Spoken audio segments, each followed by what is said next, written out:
आज के इस वीडियो में हम लोग डिस्कस करेंगे ऑर्डर 21 ऑफ सीपीसी 9008 जिसका टाइटल है execution of decree and order. So इस ऑर्डर का जो मेन सब्जेक्ट है वो ये है कि ये ऑर्डर डील करता है कि जो डिक्री और ऑर्डर पास होती हैं किसी भी सूट में, उन डिक्री और ऑर्डर को बेसिकली एग्जीक्यूट किस तरह करवाया जाएगा। वो प्रोसीजर जो है वो आपको ऑर्डर 21 ऑफ सीपीसी में बताया गया है। टोटल 104 रूल हैं इस ऑर्डर के, लिहाजा इनको एक वीडियो में कवर करना इम्पॉसिबल है। सो लिहाजा इस वीडियो में हम लोग इसके फर्स्ट 3 पार्ट जो कि फर्स्ट 23 रूल्स पर कंसिस्ट करते हैं उनको डिस्कस करेंगे, उन्हें कवर करेंगे। सो हम लोग फर्स्ट 23 रूल्स कवर करेंगे इस वीडियो में। स्टार्ट करते हैं। पहला पार्ट है पेमेंट अंडर डिक्री, मतलब डिक्री के अंदर जो पेमेंट की जाती है वो किस तरह की जाएगी। फर्स्ट 2 रूल जो है वो इस ऑर्डर के इस पोर्शन से डील करते हैं और इन रूल्स में basically mode of the payments under decree भी डिस्कस किए गए हैं। मतलब अगर डिक्री के दौरान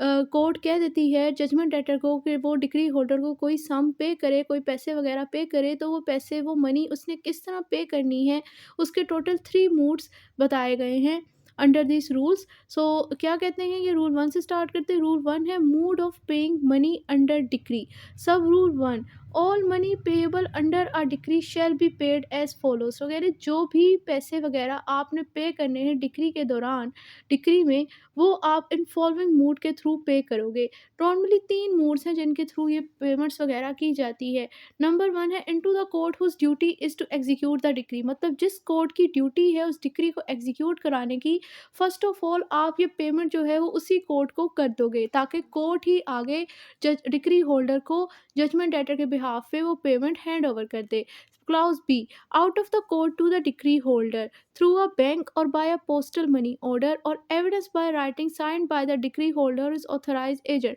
सेकेंड मोड ऑफ पेमेंट ये है कि आप outside of the court decree holder को जजमेंट डेटर ये पेमेंट वगैरह कर दे। अब ये किस तरह कर सकता है, ये बैंक के थ्रू भी कर सकता है या फिर ये पोस्टल मनी ऑर्डर यानी डाक के थ्रू भी कर सकता है, मनी ऑर्डर से कर सकता है। ये अगर outside of the court through bank या मनी ऑर्डर कर रहा है उस टाइम इस पर ऑब्लिगेशन है जजमेंट डेटर पे कि इसने इस पेमेंट का एविडेंस लेना है डिक्री होल्डर से, या फिर अगर उसको नहीं दे रहा, उसके ऑथराइज एजेंट को दे रहा है, तो उससे एविडेंस लेना है किस तरह के, इन रिटर्न उससे सिग्नेचर करा लेने हैं कि मैंने आपको पेमेंट कर दी।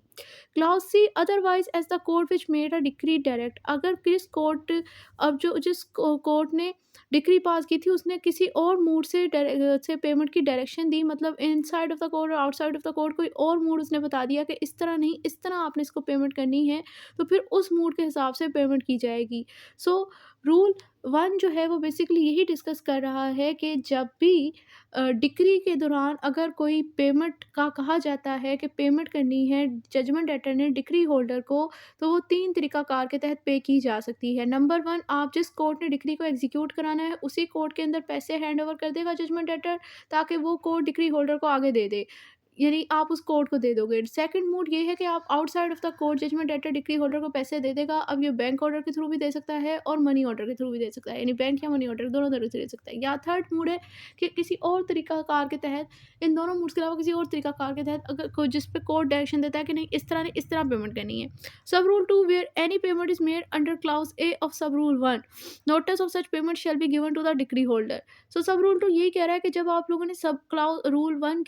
के क्लाउज ए के तहत पेमेंट करनी है, मतलब जजमेंट डेटर ने पेमेंट तो करनी है लेकिन उसने कोर्ट को दे देनी है जिसने डिक्री को एग्जीक्यूट कराना है कि वो आगे डिक्री होल्डर को दे दे। वो कह रहे अगर आपने इस तरह पेमेंट कर रहे हो तो फिर इस पेमेंट का नोटिस दिया जाएगा डिक्री होल्डर को। ऑब्वियसली कोर्ट देगा कि आके वो पैसे ले लें जो कि जजमेंट डेटर ने पे कर दिए हैं। अब यहाँ तक रूल 1 फेडरल लेवल पर तो हो गया है कंप्लीट, लेकिन पंजाब लेवल में इसी के अंदर एक अमेंडमेंट आई है। सो लिहाजा पहले हम लोग इसको कवर करेंगे, फिर हम जाएंगे रूल 2 की तरफ। सो आप देख सकते हैं कि high court amendment Lahore at the following explanation to sub rule 1, sub rule 1 के बाद ये, यानी जो एक्सप्लेनेशन ऐड हुई है ये सब रूल 1 के बाद आपने ऐड करनी, लास्ट ऑफ द सेक्शन ही सब रूल 1 के बाद। तो एक्सप्लेनेशन क्या कहती है, जजमेंट लेटर में if he so desire pay the decretal amount और any part thereof into the court under clause a by postal money order on a form specially approved by the high court for the purpose. मतलब वो कह रहे हैं कि अगर judgement debtor में उसकी डिस्क्रिप्शन है, अगर वो चाहता है कि वो डिक्रेटल अमाउंट या तो मुकम्मल तौर पर उसका कुछ पोर्शन पे करे कोर्ट के अंदर क्लाउज़ 3 के, तो वो पे कर सकता है या तो मनी ऑर्डर के थ्रू भी, कोर्ट में भी उसे डायरेक्टली पेमेंट करने की ज़रूरत नहीं, मनी ऑर्डर के थ्रू पे कर सकता है, या फिर उस फॉर्मेट में जो कि हाई कोर्ट ने इस पर्पज़ के लिए अप्रूव किया है कि इस तरह आप कोर्ट के अंदर पेमेंट वगैरह करो।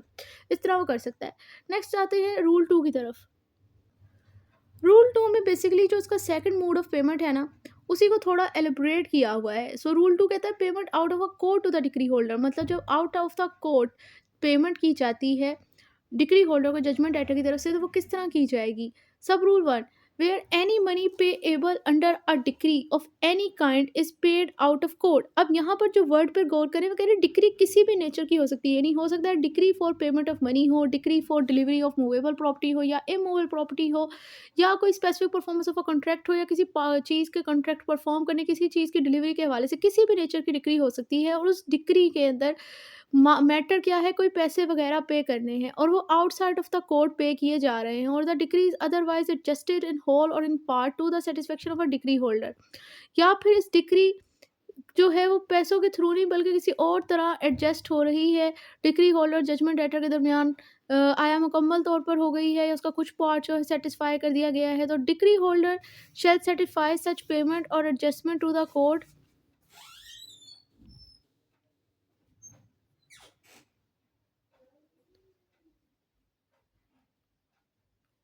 ओके, अब आ जाता है नेक्स्ट, इसमें वो कह रहे थे decree holder shall certify such payment or judgment to the court whose duty is to execute a decree or the court shall record the same accordingly. अब जाहिर सी बात है, उसे पेमेंट भी हो गई आउटसाइड ऑफ द कोर्ट, उसकी adjustment of the decree भी हो गई, तो अब इस सिचुएशन में डिक्री होल्डर पर ये ऑब्लिगेशन है कि जब उसने पेमेंट वसूल कर ली है, जब एडजस्टमेंट हो गई है डिक्री की उसकी जजमेंट लेटर के साथ, तो वो इस चीज़ के बारे में इन्फॉर्म करे, एक सर्टिफिकेट प्रोवाइड करे इस पेमेंट का और इस एडजस्टमेंट का, कोर्ट को, उस कोर्ट को जिसकी ड्यूटी है इस डिक्री को एग्जीक्यूट करवाने की, और फिर वही कोर्ट जो है वो इस फैक्ट को कि वाकई एडजस्टमेंट हो गई, पेमेंट हो गई है, वो अपने रिकॉर्ड का हिस्सा बना लेगा, उस चीज़ को रिकॉर्ड में ले आएगा। सब rule 2, the judgment debtor also will inform the court of such payment और एडजस्टमेंट। इसी के साथ वो कह रहे हैं कि जजमेंट लेटर की भी डिस्क्रिशनरी पावर है कि वो अगर वो पेमेंट कर देता है या डिक्री एडजस्ट हो जाती है उसके और डिक्री होल्डर के दरमियान आउटसाइड ऑफ द कोर्ट, तो उस चीज़ के हवाले से कोर्ट को इन्फॉर्म करेगा and apply to the court to issue a notice to a decree holder to show cause on a day to be fixed by the court why such payment adjustment should not be recorded as satisfied। और साथ ही दरख्वास्त दे सकता है court को कि भाई court जो है वो शो कॉज नोटिस जारी करे डिक्री होल्डर को कि भाई वो वजह बताए कि क्यों जो है ये जो इस डेट नोटिस पे डेट दी जा रही है उस डेट पर आके वो वजह बताए कोर्ट को कि क्यों जो कि जजमेंट लेटर ने इसको पेमेंट कर दी है या एडजस्टमेंट इन दोनों पार्टीज के दरमियान हो गई है, उसके हवाले से इसने कोर्ट को इन्फॉर्म क्यों नहीं किया, सर्टिफाई क्यों नहीं बताया नहीं, और उसे क्यों रिकॉर्ड में नहीं लेकर आना चाहिए। And if after service of such notice the decree holder fail to show cause why the payment or adjustment should not be recorded as certified, the court shall record the same accordingly। और कह रहे हैं अगर notice मिलने के बाद भी decree holder कोई सेटिस्फैक्ट्री रीज़न नहीं दे पाता, वजह नहीं शो कर पाता कि क्यों ये जो पेमेंट इसको मिल गई है डिक्री होल्डर की, सॉरी जजमेंट लेटर की तरफ से, और जो एडजस्टमेंट हो गई है इसके और जजमेंट लेटर के दरमियान, उसको रिकॉर्ड में क्यों नहीं लाना चाहिए, तो फिर कोर्ट जो है वो इसी चीज़ को रिकॉर्ड में ले आएगी, मतलब वो इस चीज़ का रिकॉर्ड कर लेगी कि हाँ इसकी एडजस्टमेंट हो गई है डिक्री की जजमेंट लेटर और डिक्री होल्डर के दरमियान, और इसको पेमेंट हो गई है डिक्री होल्डर को जजमेंट लेटर के तरफ से।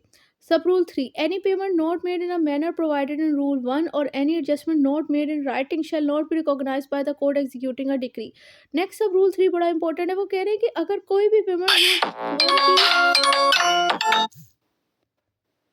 वो कहते हैं कि इसमें सब रूल 3 बहुत इंपॉर्टेंट है क्योंकि इसमें बता रहे हैं कि अगर कोई भी पेमेंट जो है वो नहीं होती उस मूड के हिसाब से जो कि रूल 1 के अंदर बताया गया है, और अगर कोई एडजस्टमेंट होती है लेकिन वो रिटन फॉर्म में नहीं की जाती, मतलब क्या मूड था कि आउटसाइड ऑफ द कोर्ट अगर वो पेमेंट कर रहा है या फिर एडजस्टमेंट हो रही है, तो डिक्री होल्डर ने इस बारे में इस फैक्ट के बारे में इन्फॉर्म करना है कोर्ट को जिसने डिक्री एग्जीक्यूट करानी है कि भाई मुझे पेमेंट हो गई है, हाँ जी मेरी सेटलमेंट हो गई है outside of the court, adjustment हो गई है मेरे और जजमेंट लेटर के दरमियान। अगर वो रिटन फॉर्म में नहीं लेकर आ रहा है इस चीज़ को और वो बता भी नहीं रहा, तो फिर कोर्ट भी इस चीज़ को जिसने डिग्री को एग्जीक्यूट करवाना है वो इसे रिकॉग्नाइज़ नहीं करेगा, मतलब इस चीज़ को एडमिट ही करेगा, वो मानेगा ही नहीं कि ऐसी पेमेंट या एडजस्टमेंट हुई है। सो अगर हम फर्स्ट पार्ट जो है वो ऑर्डर 21 का जो कि पेमेंट अंडर डिक्री से डील करता है कि डिक्री के दौरान जब आपको पेमेंट करने का कहा जाता है जजमेंट डेटर को डिक्री होल्डर को, तो जजमेंट डेटर को कहा जाता है कि वो पे करे डिक्री होल्डर को, तो वो पेमेंट किस तरह करनी है। इसके नॉर्मली 3 मोड हैं कि आपने सबसे पहला तो उसके ऊपर है कि वो कोर्ट को पे कर देगा और कोर्ट आगे फर्दर नोटिस देके डिक्री होल्डर को पे कर देगा। सेकंड मोड ये है कि आप outside of the court bye या तो बैंक में उसके पैसे दे दोगे, डिक्री होल्डर के जजमेंट लेटर दे देगा या फिर मनी ऑर्डर से कर देगा। नंबर थर्ड मोड पेमेंट का ये है कि या किसी और तरीकाकार के तहत, यानी इन दोनों मोड के अलावा किसी और तरीकाकार के तहत जो कोर्ट उसे डायरेक्ट करेगा, इस तरह उसे पेमेंट कर देगा। अब ये 3 मोड है पेमेंट करने के, और दूसरा मोड जो था कि जब outside of the court payment करनी है, उसको थोड़ा सेलिब्रेट किया था कि जब outside of the court payment हो रही है, एडजस्टमेंट हो रही है डिक्री की, डिक्री होल्डर जजमेंट डेटर के दरमियान, तो सबसे पहली ऑब्लिगेशन है डिक्री होल्डर पर कि उसने कोर्ट को इन्फॉर्म करना है कि जी मुझे पेमेंट हो गई, मुझे एडजस्टमेंट हो गई। अगर ऐसा नहीं किया जाएगा तो कोर्ट भी इस चीज़ को, इस पेमेंट और एडजस्टमेंट को रिकॉग्नाइज नहीं करेगा। लेकिन इसका मतलब ये नहीं है कि वो उसके पैसे लेकर बैठ जाए, डिक्री होल्डर और जजमेंट डेटर उसे डबल पेमेंट करे, क्योंकि एक तरह से देखा जाए तो उसके साथ इनजस्टिस हो जाएगा। तो उसको भी रेमेडाइज़ किया गया है कि अगर वो नहीं इन्फॉर्म करता कोर्ट को, तो ये खुद भी दरख्वास्त दे सकता है जजमेंट डेटर कोर्ट में, कि कोर्ट को बताए कि भई मैंने तो इसे पेमेंट कर दी है। अब आप ऐसा करें कि आप ना इसे एक नोटिस जारी करें जिसमें आप उससे वजह माँगे कि क्यों इसने ये चीज़ जो इस पर ऑब्लिगेशन थी पूरी नहीं की, कोर्ट को क्यों नहीं बताया कि मैंने इसे पेमेंट कर दी और हमारे दरमियान एडजस्टमेंट हो गई है। अब अगर इस नोटिस को मिलने के बाद वो फ़ेल हो जाता है, नहीं वजह बता पाता कि क्यों उसने इन्फॉर्म नहीं किया, तो अब इस सिचुएशन में वही जो एक्शन है, मतलब जो उसने पेमेंट एडजस्टमेंट की है, उसको कोर्ट रिकॉर्ड का हिस्सा बना लेगी और ये चीज़ मान कर चलेगी कि जजमेंट डेटर ने इसके क्लेम को सैटिस्फाई कर दिया, यानी इसे पेमेंट कर दिया और एडजस्टमेंट हो गई है इन दोनों के दरमियान। सो आई होप आपको फर्स्ट 2 रूल तो समझ आ गए होंगे। अब चलते हैं इसके सेकंड पार्ट की तरफ, जो कि डील करता है कोर्ट्स एग्जीक्यूटिंग डिक्री, मतलब कौन सा कोर्ट डिक्री को एग्जीक्यूट करेगा। अब इस सेकंड पार्ट जो है ये, इस पार्ट से रिलेटेड रूल है रूल 3 टू 9, जिसमें हम लोगों ने ये डिस्कस करना है कि किस कोर्ट ने डिक्री को एग्जीक्यूट, किस कोर्ट ने डिक्री को एग्जीक्यूट करना है। अब अगर इन रूल को तरफ जाने से पहले मैं आपको एक आइडिया सा दे देती हूँ, जिससे आपको अंदाज़ा हो जाएगा कि कौन सा कोर्ट, ये पार्ट बेसिकली इससे डील कर रहा है ना, कौन सा कोर्ट डिक्री को एग्जीक्यूट करेगा। तो डिक्री को एग्जीक्यूट बेसिकली 2 कोर्ट करते हैं। नंबर 1 तो वो कोर्ट करता है जिसने वो डिक्री पास की होती है, और नंबर 2 वो कोर्ट करता है जिसको डिक्री सेंड की जाती है for the purpose of execution. Normally यही 2 कोर्ट जो हैं वो डिक्री को एग्जीक्यूट करते हैं। So rule 3 to 9 second part से डील करते हैं, स्टार्ट करते हैं। सिंपल सा ये ऑर्डर है, ये है ज़रा लेंथी लेकिन ये मुश्किल नहीं है। सो रूल 3 कहता है लैंड सिचुएट इन मोर देन वन जुरिस्डिक्शन। जब आपकी लैंड्स है, ना कि लैंड, वो कह रहे हैं जब आपकी लैंड्स एक कोर्ट से एक कोर्ट की एक से ज़्यादा कोर्ट की जुरिस्डिक्शन में फॉल कर रही हों, तो अब उन लैंड से मैटर तब वो फिर क्या फॉलो किया जाएगा। वो कह रहे हैं कब, जब आपकी इमूवेबल प्रॉपर्टी है फ्रॉम वन स्टेट और टेन्योर। अब टेन्योर भी एक तरह से देखा जाए तो लैंड को ही कहते हैं। सो कह रहे situate within a local limit of the jurisdiction of 2 or more court, any one of such court में attach and sell the entire state of tenure. अगर इसकी लिटरल इंटरप्रिटेशन करो तो वो ये कहता है कि अगर एक इमूवेबल प्रॉपर्टी एक ही स्टेट, एक ही प्रॉपर्टी एक ही लैंड के ऊपर सिचुएट करती है, मतलब एक ज़मीन का रकबा है, खत्ता है, और उस पर एक से ज़्यादा इमूवेबल कोई इमूवेबल प्रॉपर्टी जो है वो सिचुएट करती है ना, कोई एक इमूवेबल प्रॉपर्टी है जो उसे एक से ज़्यादा, एक ही ज़मीन का खत्ता है उस पर वो एग्जिस्ट कर रही है, और वो प्रॉपर्टी जो आ रही है 2 या 2 से ज़्यादा कोर्ट की लोकल लिमिट ऑफ जुरिस्डिक्शन में। तो अब इन जिन कोर्ट की लोकल लिमिट ऑफ जुरिस्डिक्शन आ रही है उनमें से कोई भी कोर्ट इस प्रॉपर्टी को अटैच भी कर सकता है और सेल आउट भी कर सकता है। अब ये जो अटैच और सेल है ना, बेसिकली ये mood off the execution of a decree है। आप डिक्री को एग्जीक्यूट करवाने के लिए उसको अटैच भी कर सकते हो उस प्रॉपर्टी को, उसको सेल आउट भी कर सकते हो। सो बेसिकली ये बता रहे हैं कि अगर आपकी कोई ऐसी मूल प्रॉपर्टी है जो कि एक या एक से ज़्यादा कोर्ट की लोकल लिमिट ऑफ जुरिस्डिक्शन में आ रही हो, तो अगर उसके मतलब डिक्री ऐसी हो कि उसको सेल और अटैच करके डिक्री को एग्जीक्यूट करवाना है, तो वो जो कि 2 से ज़्यादा कोर्ट की जुरिस्डिक्शन में आ रही है, तो उन दोनों कोर्ट में से कोई भी कोर्ट कॉम्पिटेंट कंसीडर किया जाएगा उसको अटैच और शेयर करवाने के वाले से, और वो कर भी सकते हैं। आई होप आपको रूल 3 समझ आ गया होगा। नेक्स्ट है रूल 4 जो कि ओमिटेड हो चुका। नेक्स्ट है रूल 5, वो कहते हैं wood of transfer, where the court to which a decree is to be set for execution is situate within a same district as the court which pass such decree, such court shall set set the same directly to the forward court. So इसमें basically ये बता रहे हैं कि अगर जो court है जिसको डिक्री सेट की जाती है फॉर एग्जीक्यूशन पर्पस, वो सिचुएट करता है उसी सेम डिस्ट्रिक्ट में जहाँ जहाँ पर वो कोर्ट एग्जिस्ट करता है जिसने डिक्री पास की थी। इट्स मीन ये हुआ कि जिस कोर्ट ने डिक्री पास की, वो कोर्ट और जिस कोर्ट को डिक्री सेट की जा रही है एग्जीक्यूशन पर्पस के लिए, वो दोनों कोर्ट एक ही डिस्ट्रिक्ट के अंदर सिचुएट करते हैं। अब इस सिचुएशन में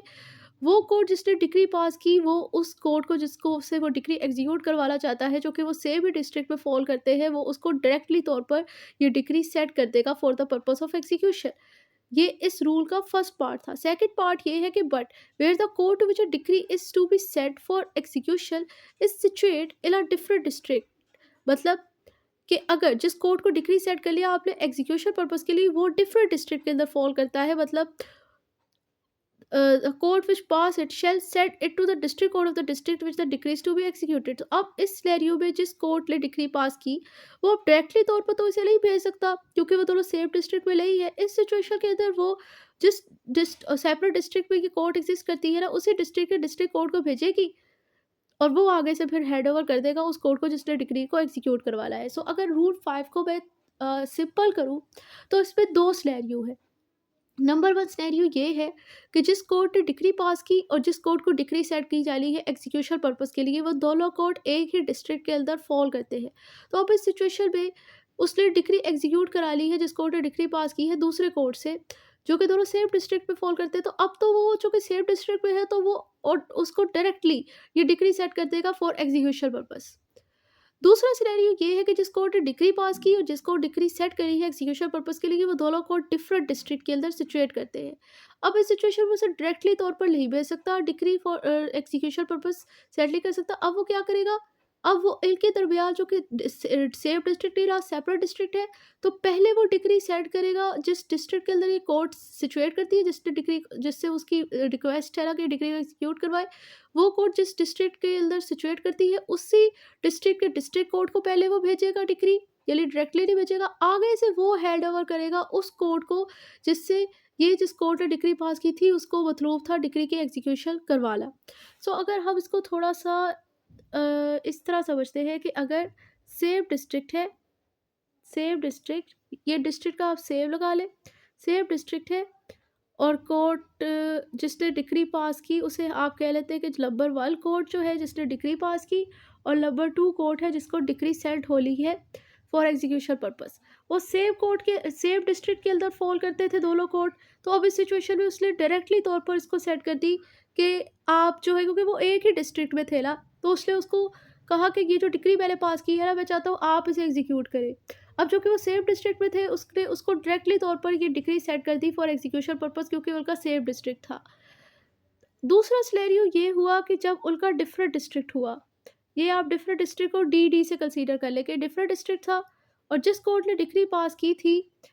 वो, और जिस कोर्ट को उसने डिग्री सेट कर ली थी एग्जीक्यूशन पर्पस के लिए नंबर 2 कोर्ट, वो दोनों कोर्ट अब डिफरेंट डिस्ट्रिक्ट के अंदर थे। तो अब इस सिचुएशन में उसे डायरेक्टली तौर पर वो एग्जीक्यूशन पर्पस के लिए सेट नहीं कर सकता, बल्कि पहले अब वो भेजेगा डीसी यानी डिस्ट्रिक्ट कोर्ट को, जिस डिस्ट्रिक्ट कोर्ट के अंदर ये कोर्ट दूसरी कोर्ट जो है वो सिचुएट करती है,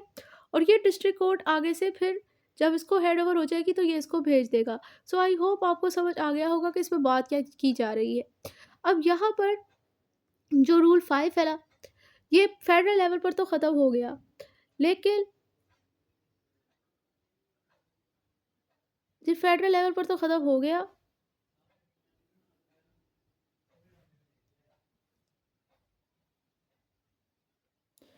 अब इस रूल 5 में पंजाब लेवल में एक कुछ एडिशन हुआ है। In the last sentence after the word district court and before the word of district, मतलब जो लास्ट सेंटेंस था ना रूल 5 का, उसमें डिस्ट्रिक्ट कोर्ट और डिस्ट्रिक्ट के वर्ड के दरमियान ये वर्ड्स आप लोगों ने ऐड करने, इन दोनों वर्ड्स के बीच में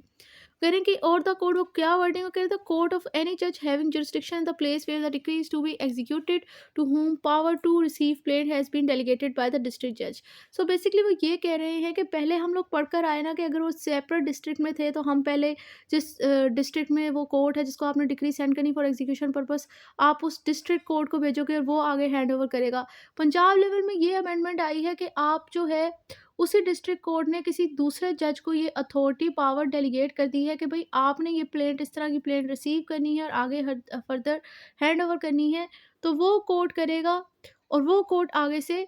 मतलब अब उन दोनों कोर्ट्स के दरमियान डिस्ट्रिक्ट कोर्ट बीच में नहीं रहा, बल्कि वो एक डेलीगेटेड जज आ गया है जिसको ये अथॉरिटी दी है डिस्ट्रिक्ट कोर्ट के जज ने। वो इससे रिसीव करेगा और आगे जिस कोर्ट से मतलूब है डिक्री एग्जीक्यूट करवाना, वो आगे उसे हैंड ओवर कर देगा।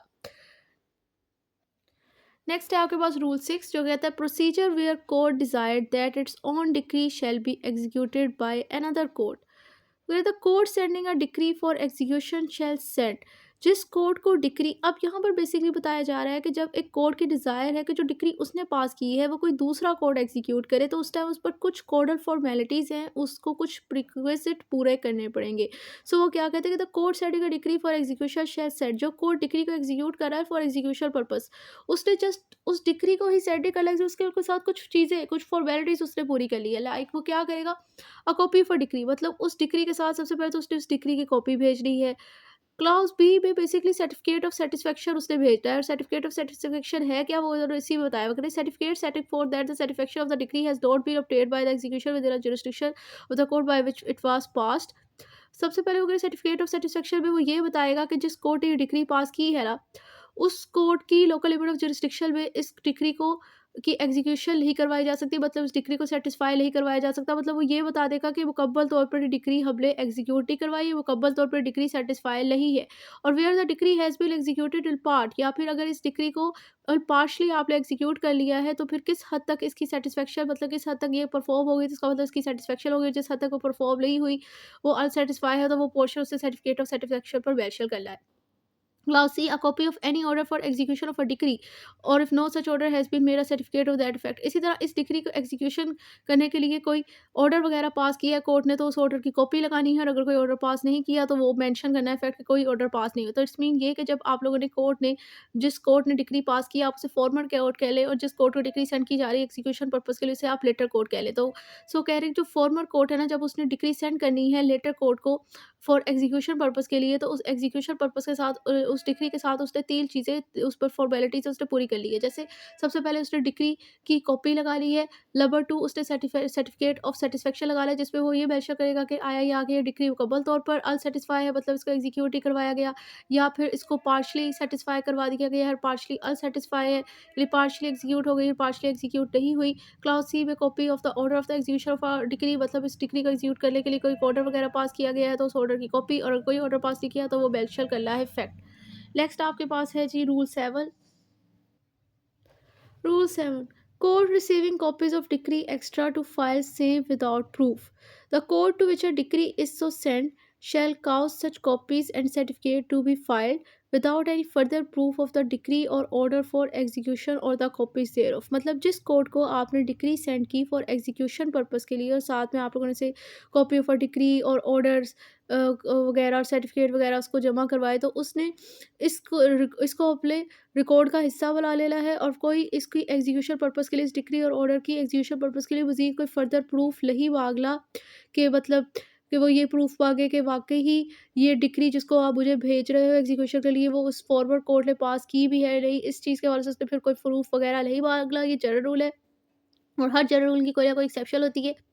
तो सेकंड पार्ट इस रूल का फिर इसकी एक्सेप्शन बता रहा है कि unless the court for any special reason to record it under the head of the जज रिक्वायर सच प्रूफ। लेकिन अगर कोर्ट डिमांड करे किसी स्पेशल रीज़न की वजह से प्रूफ वगैरह, तो वो डिमांड कर सकती है, और वो जब मांगेगी तो उसके लिए वो रीज़न रिकॉर्ड करेगी इस प्रूफ के मांगने की वजह क्यों मांग रहे हैं, और सिग्नेचर ऑफ द जज उसकी उसकी उसकी तरफ से ही मांगे जा सकते हैं, कोई और अनकम्पिटेड अथॉरिटी नहीं मांग सकती। Next rule 8, execution of decree or order by a court which is said where such copies also filed the decree or order may, if the court to which it set is a district court, be executed by such court or transferred for execution to any subordinate court of competent jurisdiction। तो rule 8 simply ये कह रहा है कि जब आप लोगों ने ये कॉपीज़ और डिक्री और जो फाइल जमा करवा दी, और डिक्री और ऑर्डर की वो कोर्ट के रिकॉर्ड का हिस्सा बन गई, जिस कोर्ट को आपने भेजा एग्जीक्यूशन पर्पज़ के लिए कि उसने डिक्री एग्जीक्यूट करवा ली है, वो कोर्ट बेसिकली डिस्ट्रिक्ट कोर्ट था। तो वो किस तरह इस डिक्री को एग्जीक्यूट करेगा, सबसे पहले तो ये है कि वो उस कोर्ट डिक्री को खुद भी एग्जीक्यूट कर सकता है, और सेकंड बोर्ड एग्जीक्यूशन का ये है कि जो उससे कोई सबऑर्डिनेट कोर्ट होगा जो कि कॉम्पिटेंट होगा इस डिक्री को एग्जीक्यूट करवाने के वाले से, मतलब उसके पास जुरिस्डिक्शन होगी, वो उसको सेट कर देगा एग्जीक्यूशन पर्पज़ के लिए कि भाई आप एग्जीक्यूट कराओ।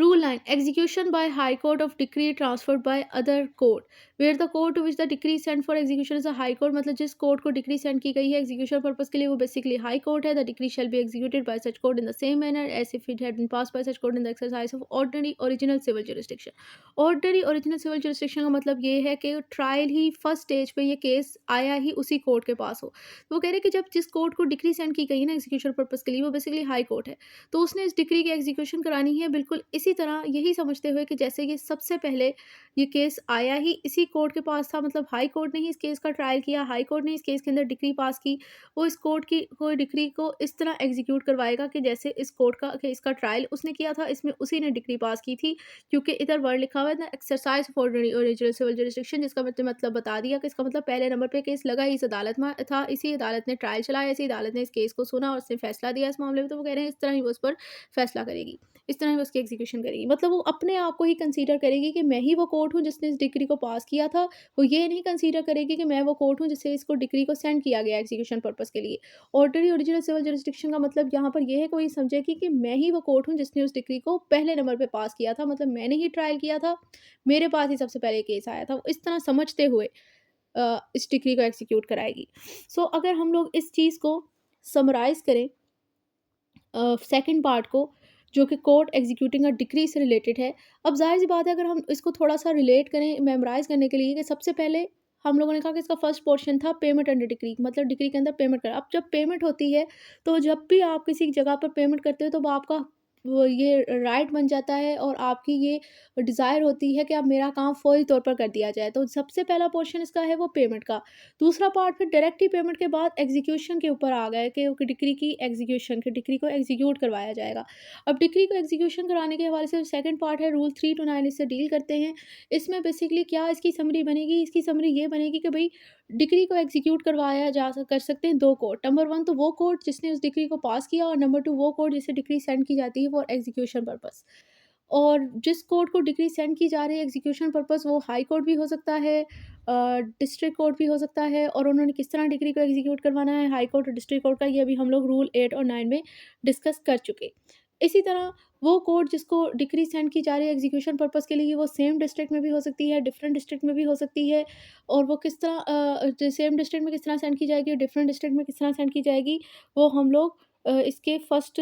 स्टार के जो बिगनिंग रूल थे रूल 5 में डिस्कस कर चुके. इसी तरह जो डिक्री है वो किसी ऐसी भूमि प्रॉपर्टी के हवाले से भी हो सकती है जो कि डिफरेंट कोर्ट की जुरिस्डिक्शन में आ रही है, तो उसको किस तरह एग्जीक्यूट करवाया जाएगा वो रूल 3 में हम लोग डिस्कस कर चुके. मतलब ये है कि 2 कोर्ट जिसे कर सकते हैं और जिस कोर्ट को सेंड की जा रही है एग्जीक्यूशन पर्पस के लिए, उस हवाले से सिनेरियो चेंज होते जा रहे हैं. वो सेम डिस्ट्रिक्ट में भी हो सकती है, डिफरेंट डिस्ट्रिक्ट में हो सकती है, वो डिस्ट्रिक्ट कोर्ट भी हो सकती है, वो हाई कोर्ट भी हो सकती है. ये आप लोगों ने कर लिया. अब जब आप लोगों ने डिक्री सेंड करनी है एग्जीक्यूशन पर्पस के लिए, तो उस टाइम आपको एक प्रोसीजर फॉलो करना पड़ता है. वो रूल 6 में हम लोगों ने पढ़ा कि भाई सर्टिफिकेट ऑफ सेटिस्फेक्शन लगाना है, कॉपी ऑफ अ डिक्री लगानी है, कॉपी ऑफ द ऑर्डर लगाना है अगर इस डिक्री को एग्जीक्यूशन के लिए आपने कोई ऑर्डर वगैरह पास किया है. और फिर जिस कोर्ट को एग्जीक्यूशन पर्पस के लिए सेंड किया जा रहा है उस कोर्ट के ऊपर क्या ऑब्लिगेशन है कि उसने इस चीज़ को रिकॉर्ड का हिस्सा बनाना है. फर्दर प्रूफ नहीं मांगना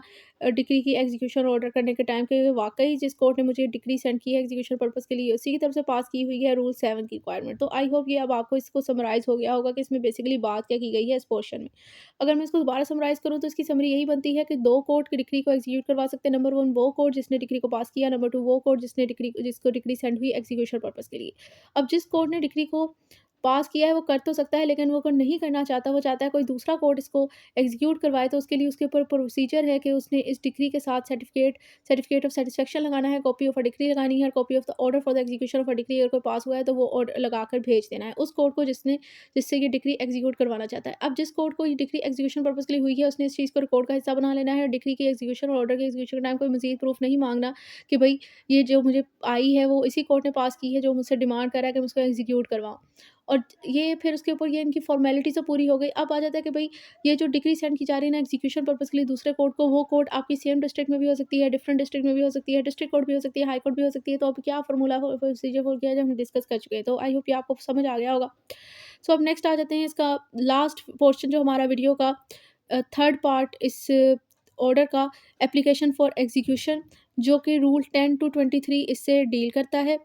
अब यहाँ पर बात आती है कि आपको एग्जीक्यूशन के लिए ना बाकायदा एक दरख्वास्त भी देनी पड़ेगी. अब अगर हम इसको याद रखने मेमोराइज़ करने के लिए इसकी एक सिमेट्री बनाएँ कि भई देखें, सबसे पहले हमने कहा कि हमें डिक्री के दौरान पेमेंट करने का आपको कहा जा सकता है। फर्स्ट 2 रूल से डील करते थे। जब आपने पेमेंट कर दी तो फिर वही जो जनरल रूल ऑफ लाइफ़ है, जब हम पेमेंट करते हैं तो हम कहते हैं कि हमारा काम फ़ौरी तौर पर किया जाए। तो इसका भी सेकंड पार्ट यही डील करता था कि पेमेंट हो गई, अब कोर्ट डिक्री को एग्ज़ीक्यूट करेगा। सेकंड पार्ट पेमेंट के बाद एग्ज़ीक्यूटिंग का था, जो कि रूल 3 टू 9 था। थर्ड पार्ट जो है, अब उसी एग्जीक्यूशन अब आप जब करवा रहे हो तो ज़ाहिर-सी बात है एग्जीक्यूशन के लिए आप पर कुछ एक लीगल फ़ॉर्मेलिटी, कुछ रिक्वायरमेंट्स होती हैं, वो भी होगी। तो वो रिक्वायरमेंट बेसिकली यही है कि आपको दरख्वास्त देनी पड़ती है कि भई हम आप अपनी डिक्री जो हमारे फ़ेवर में आई है ना, डिक्री होल्डर के फ़ेवर में आई है, वो दरख्वास्त देता है कि काइंडली इस डिक्री को एग्ज़ीक्यूट करवाया जाए। ये थर्ड पोर्शन इससे डील करता है, एप्लीकेशन फॉर एग्जीक्यूशन से, और रूल 10 टू 23 इस पार्ट से रेलेवेंट है। अब एक तरह से देखा जाए तो ये जो इसका रूल 10 है ना, इसमें बेसिकली यही कहा गया है कि आपको जब भी डिक्री होल्डर चाहता है कि जो डिक्री उसके फेवर में आई हो इसको एग्जीक्यूशन करवाना चाहता है, तो उसे एक दरख्वास्त देनी पड़ती है, जो कि बड़ा इलॉजिकल पॉइंट लगता है, क्योंकि जो डिक्री जब उसने केस फाइल क्यों किया था, ताकि उसको रिलीफ मिल सके। अब जब डिक्री उसके फ़ेवर में आ गई है, तो उसे क्यों दरख्वास्त देने की ज़रूरत है कि डिक्री को एग्ज़ीक्यूट करवाया जाए? तो पंजाब लेवल में तो इस तरह की कोई दरख्वास्त देने की ज़रूरत नहीं होती, और ऑटोमेटिकली ही जब आप डिक्री पास हो जाती है डिक्री होल्डर के फ़ेवर में, तो वो एग्ज़ीक्यूशन प्रोसीडिंग में ही डिक्री कन्वर्ट हो जाती है। लेकिन फेडरल लेवल पर आपको दरख्वास्त देने की ज़रूरत होती है, इवन दो कि ये इलॉजिकल चीज़ है और इसको निकाल दिया जाना चाहिए, क्योंकि इसकी कोई सेंस ही नहीं बनती। जैसा कि ऑर्डर 23 रूल 4 में हम लोग डिस्कस कर कर आए कि जब डिक्री या ऑर्डर आ जाता है, तो उसके बाद किसी किस्म की ना एडजस्टमेंट हो सकती है सूट में, ना ही आपका सूट विड्रॉल हो सकता है, जब उस पर बार है। तो इसका मतलब देखें, अगर हम दरख्वास्त देने का लॉजिक यही बन रहा है ना कि अगर वो डिक्री होल्डर चाहे तो वो केस आने के बाद अपना केस अबंडन कर दे और कहे मुझे इस डिक्री को एग्जीक्यूट नहीं करवाना। हालाँकि ऑर्डर 23 रूल 4 में कह दिया गया था कि जब डिक्री या ऑर्डर पास हो गया उस टाइम ना वो विथड्रॉल कर सकता है, ना ही किसी किस्म की एडजस्टमेंट हो सकती है, उस पे बार थी। जब वहाँ पर एक्सप्रेसिवली तौर पर बार लगा दी गई है, तो ये जो लॉजिक जिसका समझ आता है कि दरख्वास्त देने का शायद इसलिए कहा जा रहा है, तो उसकी भी तुक नहीं बनती और ये बड़ा इलॉजिकल पॉइंट लगता है। तो आई थिंक सो ये यहाँ से निकाल देना चाहिए। जो पंजाब लेवल में है कि कोई दरख्वास्त देने की ज़रूरत नहीं, इस रूल 10 के अंदर अमेंडमेंट की ज़रूरत है, यहाँ पर अमेंडमेंट करनी चाहिए। इसकी प्रूडेंस आप ऑर्डर 23 रूल 4 में आप स्टडी कर सकते हैं और पढ़ सकते हैं, नहीं तो वीडियो देख सकते हैं हमारे वीडियो लेक्चर्स में। सीपीसी के ये ऑर्डर 23 की वीडियो मौजूद है। नेक्स्ट फिर आ जाता है जी rule 10, where the holder of a decree desire to execute it, he shall apply to the court which pass a decree, or to the officer if any appointed in this behalf, or if the decree has been sent under the provision herebefore contained to another court, then to such court or the proper officer direct। so basically यहाँ पर बता रहे हैं कि अगर decree holder की desire है कि वो अपनी डिक्री को एग्जीक्यूट करवाना चाहता है, तो इसके लिए उसे दरख्वास्त देनी पड़ेगी। अब किस कोर्ट में दरख्वास्त देनी पड़ेगी? अगेन वही दो सिनेरियो हैं। नंबर 1 तो उस कोर्ट में जिसने डिक्री को पास किया, या फिर उसके किसी ऑफिसर को जो कि इस पर्पज़ के लिए, मतलब इस तरह की दरख्वास्तें वसूल करने के लिए अपॉइंट हुआ है। नंबर 2 ये कि उस कोर्ट को इसने दरख्वास्त देनी है जहाँ जिस कोर्ट में डिक्री सेंड हो गई है एग्जीक्यूशन पर्पज़ के लिए, या फिर वहाँ के भी किसी प्रॉपर ऑफिसर को जो कि इस पर्पज़ के लिए अपॉइंट हुआ है। सो रूल 10 ये है। अब पंजाब लेवल में इसमें अमेंडमेंट आई है कि आपको इस तरह की कोई दरख्वास्त देने की ज़रूरत नहीं होती। सो पहले हम लोग वो कवर करेंगे, फिर आते हैं रूल 11 पे। सो रूल 10 कहता है execution of a decree on passing of N executable decree, मतलब एक ऐसी डिक्री पास होती है जिसको एग्जीक्यूट करवाया जा सकता है। The suit shall stand converted into execution proceeding, तो सूट ऑटोमेटिकली तौर पर एग्जीक्यूशन प्रोसीडिंग में कन्वर्ट हो जाएगा। No separate application for the purpose, आपको कोई अलग से दरख्वास्त देने की ज़रूरत नहीं है कि डिक्री को एग्जीक्यूट करवाया जाए डिक्री होल्डर को। And no fresh notice to the judgment debtor shall be necessary, और ना ही जजमेंट डेटर को नोटिस देने की ज़रूरत है। भाई देखें, जब आप लोग दरख्वास्त देते हो ना, तो वही फेयर ट्रायल आर्टिकल 10 है कॉन्स्टिट्यूशन पाकिस्तान, उसके हवाले से इंटीमेट किया जाता है अपोजिट पार्टी को कि भाई आपके अगेंस्ट ये दरख्वास्त दी गई है, ताकि वो आके अपने आप को डिफेंड कर सके। तो वो कह रहे हैं कि जब आपको दरख्वास्त ही देने की ज़रूरत नहीं है, तो इसका मतलब ये दरख्वास्त भी देने की ज़रूरत नहीं है जब आपके फेवर में केस आ जाता है डिक्री होल्डर के, और फिर जब दरख्वास्त नहीं दी तो फिर जजमेंट डेटर को भी मज़ीद कोई फर्दर नोटिस देने की ज़रूरत नहीं है। नोटिस का पर्पस ही इंटीमेट करना होता है, क्योंकि भाई जजमेंट डेटर को नहीं पता केस चल रहा था, डिक्री मेरे अगेंस्ट आई है, जजमेंट तो अनाउंस हुई थी ना, उसे पता था कि अभी डिक्री मेरे अगेंस्ट आई है तो ये एग्जीक्यूट भी होगी। तो पंजाब लेवल पे ना ऐसी आपको दरख्वास्त देने की ज़रूरत है, और ना ही उसको इंटीमेट करने की ज़रूरत है कि भाई आपके अगेंस्ट ये डिक्री एग्जीक्यूट होगी जजमेंट डेटर की। सो अब आ जाते हैं रूल 11 की तरफ। रूल 11, रूल 11 सब rule 1 sorry rule 11 oral application. अच्छा, ये तो हम लोगों ने पढ़ लिया कि दरख्वास्त हमने देनी है फेडरल लेवल पे, नॉट ऑन पंजाब लेवल। तो वो दरख्वास्त बेसिकली दो तरह से हो सकती है। वो दरख्वास्त आपकी सो ये जो आपकी एप्लीकेशन है ये दो तरह से हो सकती है, या ओरली भी हो सकती है, रिटर्न भी हो सकती है। सो रूल 1 कहता है कि where a decree is for a payment of a money the court में on the oral application of a decree holder at the time of a passing of a decree order immediate execution thereof by the arrest of a judgment debtor period to the preparation of warrant if he is within a presidents of the court. So basically वो कह रहे हैं कि decree की nature ये है कि वो किसी पेमेंट ऑफ मनी के हवाले से है। तो कोर्ट की डिस्क्रिशनरी पावर है कि जिस टाइम डिक्री पास हुई उस टाइम डिक्री पास होने के टाइम डिक्री होल्डर की ओरल एप्लीकेशन पर वो वारंट अरेस्ट वारंट जारी करने के से पहले डिक्री होल्डर की रिक्वेस्ट पर जजमेंट डेटर को अरेस्ट करने का ऑर्डर दे सकता है। कब ऐसा करने का वो ऑर्डर देगा? जब वो जजमेंट डेटर उसी कोर्ट की लोकल लिमिट ऑफ जुरिस्डिक्शन में है, फॉर रिजाइड करता है फिर within a presence of the court. ठीक है। नेक्स्ट है rule 2, sub rule 2 sorry, way written application save as otherwise provided to sub rule 1। अब इस लाइन का क्या मतलब है? इस लाइन का ये मतलब है कि भाई जो जहाँ पर हम लोग रूल डिस्कस करने लगे हैं ना, उस रूल का इम्प्लीमेंटेशन जो रूल 1 में सब रूल 1 में इसी रूल के सब रूल 1 में बात की गई है वहाँ पर अप्लाई नहीं होगी। मतलब जिस मैटर में आप लोग ओरली दरख्वास्त दे सकते हो वहाँ पर आप ओरली दे सकते हो, अदरवाइज बाकी सारे मैटर में आपने रिटर्न ही दरख्वास्त देनी है। सब रूल 2 में बेसिकली बताया गया है जो आप लोगों ने रिटर्न एप्लीकेशन देनी है ना, उस रिटर्न एप्लीकेशन में क्या चीज़ें होनी चाहिए, उसके कंटेंट्स बताए हैं, क्या उस पर कोड ऑफ फॉर्मेलिटीज उसके साथ पूरी करनी है वो बताए। वो कह रहे हैं कि every application for the execution of a decree shall be in writing. मतलब जो भी आप लोगों ने डिक्री की एग्जीक्यूशन के लिए दरख्वास्त देनी है, फर्स्ट ऑफ ऑल वो दरख्वास्त आपकी रिटर्न फॉर्म में होनी चाहिए। Secondly signed and verified by the applicant or by the some other person prove to the satisfaction of a court to be acquainted with the fact of a case. और दूसरे number पे यही दरख्वास्त आपकी and secondly यही दरख्वास्त आपकी first of all तो वो रिटर्न फॉर्म में होनी चाहिए ना। सेकेंडली वही दरख्वास्त जो है उस पर आपके एप्लीकेंट के सिग्नेचर होने चाहिए और उसकी तरफ से वेरीफाई होनी चाहिए, या फिर उस पर्सन की सिग्नेचर और वेरिफिकेशन होनी चाहिए जो कि कोर्ट की सेटिस्फेक्शन के लिहाज से वो पर्सन ऐसा पर्सन हो जो कि केस के फैक्ट्स के हवाले से आगाह हो, जानता हो। अब ये लाइन यहाँ पर ये पॉइंट बात यहाँ पर ये पॉइंट क्यों कानून में रखा गया है? क्योंकि लॉ का पर्पस होता है आवाम को फ्लेक्सिएट करना ना, उन्हें फ्लेक्सिबिलिटी प्रोवाइड करना, रिलीफ प्रोवाइड करना। तो कानून रिजिड नहीं होता। तो वो बेसिकली इसीलिए क्योंकि हो सकता है कि वो पार्टी जिसने दरख्वास्त देनी है, जिसके फेवर में डिक्री आई है, वो अब जो है वो मुल्क से बाहर हो या वो किसी दूसरे शहर में हो, वो नहीं दरख्वास्त दे सकता या कोई भी उसका वैलिड एक्सक्यूज़ है वो नहीं दे सकता ना, तो वो किसी और पर्सन को उस पे मुख्तारनामा पावर ऑफ अटर्नी दे देता है अपने बिहाफ पे कि भई इस पर्सन को केस के फैक्ट्स वगैरह पता हैं, तो ये मेरे बिहाफ पे जो है दरख्वास्त देगा, वेरीफ़ाई करे। तो उस बंदे के दरख्वास्त पे सिग्नेचर, वेरिफिकेशन और रिटन फॉर्म में हो सकते हैं। और हो सकता है कि ये पार्टी कोई और पर्सन ना हो, वो उसका वकील ही हो, उस वकील अपने वकील को ही कह दे कि भई आप मेरे बिहाफ पे दरख्वास्त दे दो, क्योंकि उसने उसका केस प्लीड किया है, उसको पता है कि क्या केस के फैक्ट है। सो नेक्स्ट अगर है, shall contain in tabular form the following particulars namely and shall contain in the tabular form the following particulars namely. ठीक है। अब इसी चीज़ के अब एक टेबुलर फॉर्म में और उस दरख्वास्त में अब क्या कंटेंट्स होंगे, अब ये सारी चीज़ें एक फॉर्मेट में इस दरख्वास्त के अंदर मेंशन करनी है आपने। नंबर 1 सबसे पहले आप लोगों ने लिखना है नंबर ऑफ़ द सूट। ठीक है। सूट का क्या नंबर है, मतलब जिस केस के अंदर अब आप ये दरख्वास्त दे रहे हो, ज़ाहिर-सी बात है एप्लीकेशन हमेशा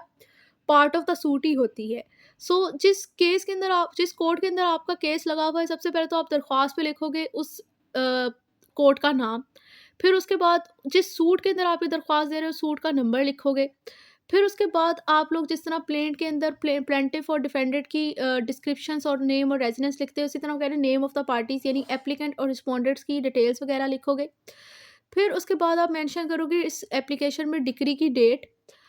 फिर नेक्स्ट आप लोग मेंशन करोगे कि whether any appeal has been prefer from the. अब आ जाए इसके कंटेंट की। अब ये जो बातें हो रही हैं ना, ये सारी चीज़ें वो आपको उसके कंटेंट के हवाले से बता रहे हैं कि उस दरख्वास्त में आपने लिखना क्या क्या है। सो वो कह रहे हैं कि भाई अगर तो इसी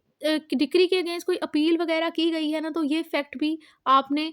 मेंशन करना है अपनी दरख्वास्त में। और whether any and if any what payment or other adjustment of the matter controversy has between the party subsequently to the decree. मतलब सब्सिक्वेंटली बाद में, वो कह रहे हैं कि इस डिक्री के बाद में कोई पेमेंट कोई एडजस्टमेंट हो गई about of the matter of controversy between the parties यानी जजमेंट एट डिक्री होल्डर के दरमियान अगर तो हो गई है, तो वो एडजस्टमेंट और पेमेंट का भी हवाला आपने अपनी दरख्वास्त में देना है, अगर है, अगर नहीं है तो नहीं ज़रूरत। Whether any and if any or previous application have been made for the execution of decree, the date of such application and the result. इसी तरह अगर आप लोगों ने कोई साबका दरख्वास्त दी है डिक्री की एग्जीक्यूशन के लिए, तो मतलब एक तो ये अब आप दरख्वास्त दे रहे हो ना, उसके लिए इससे पहले आपने कोई दरख्वास्त दी है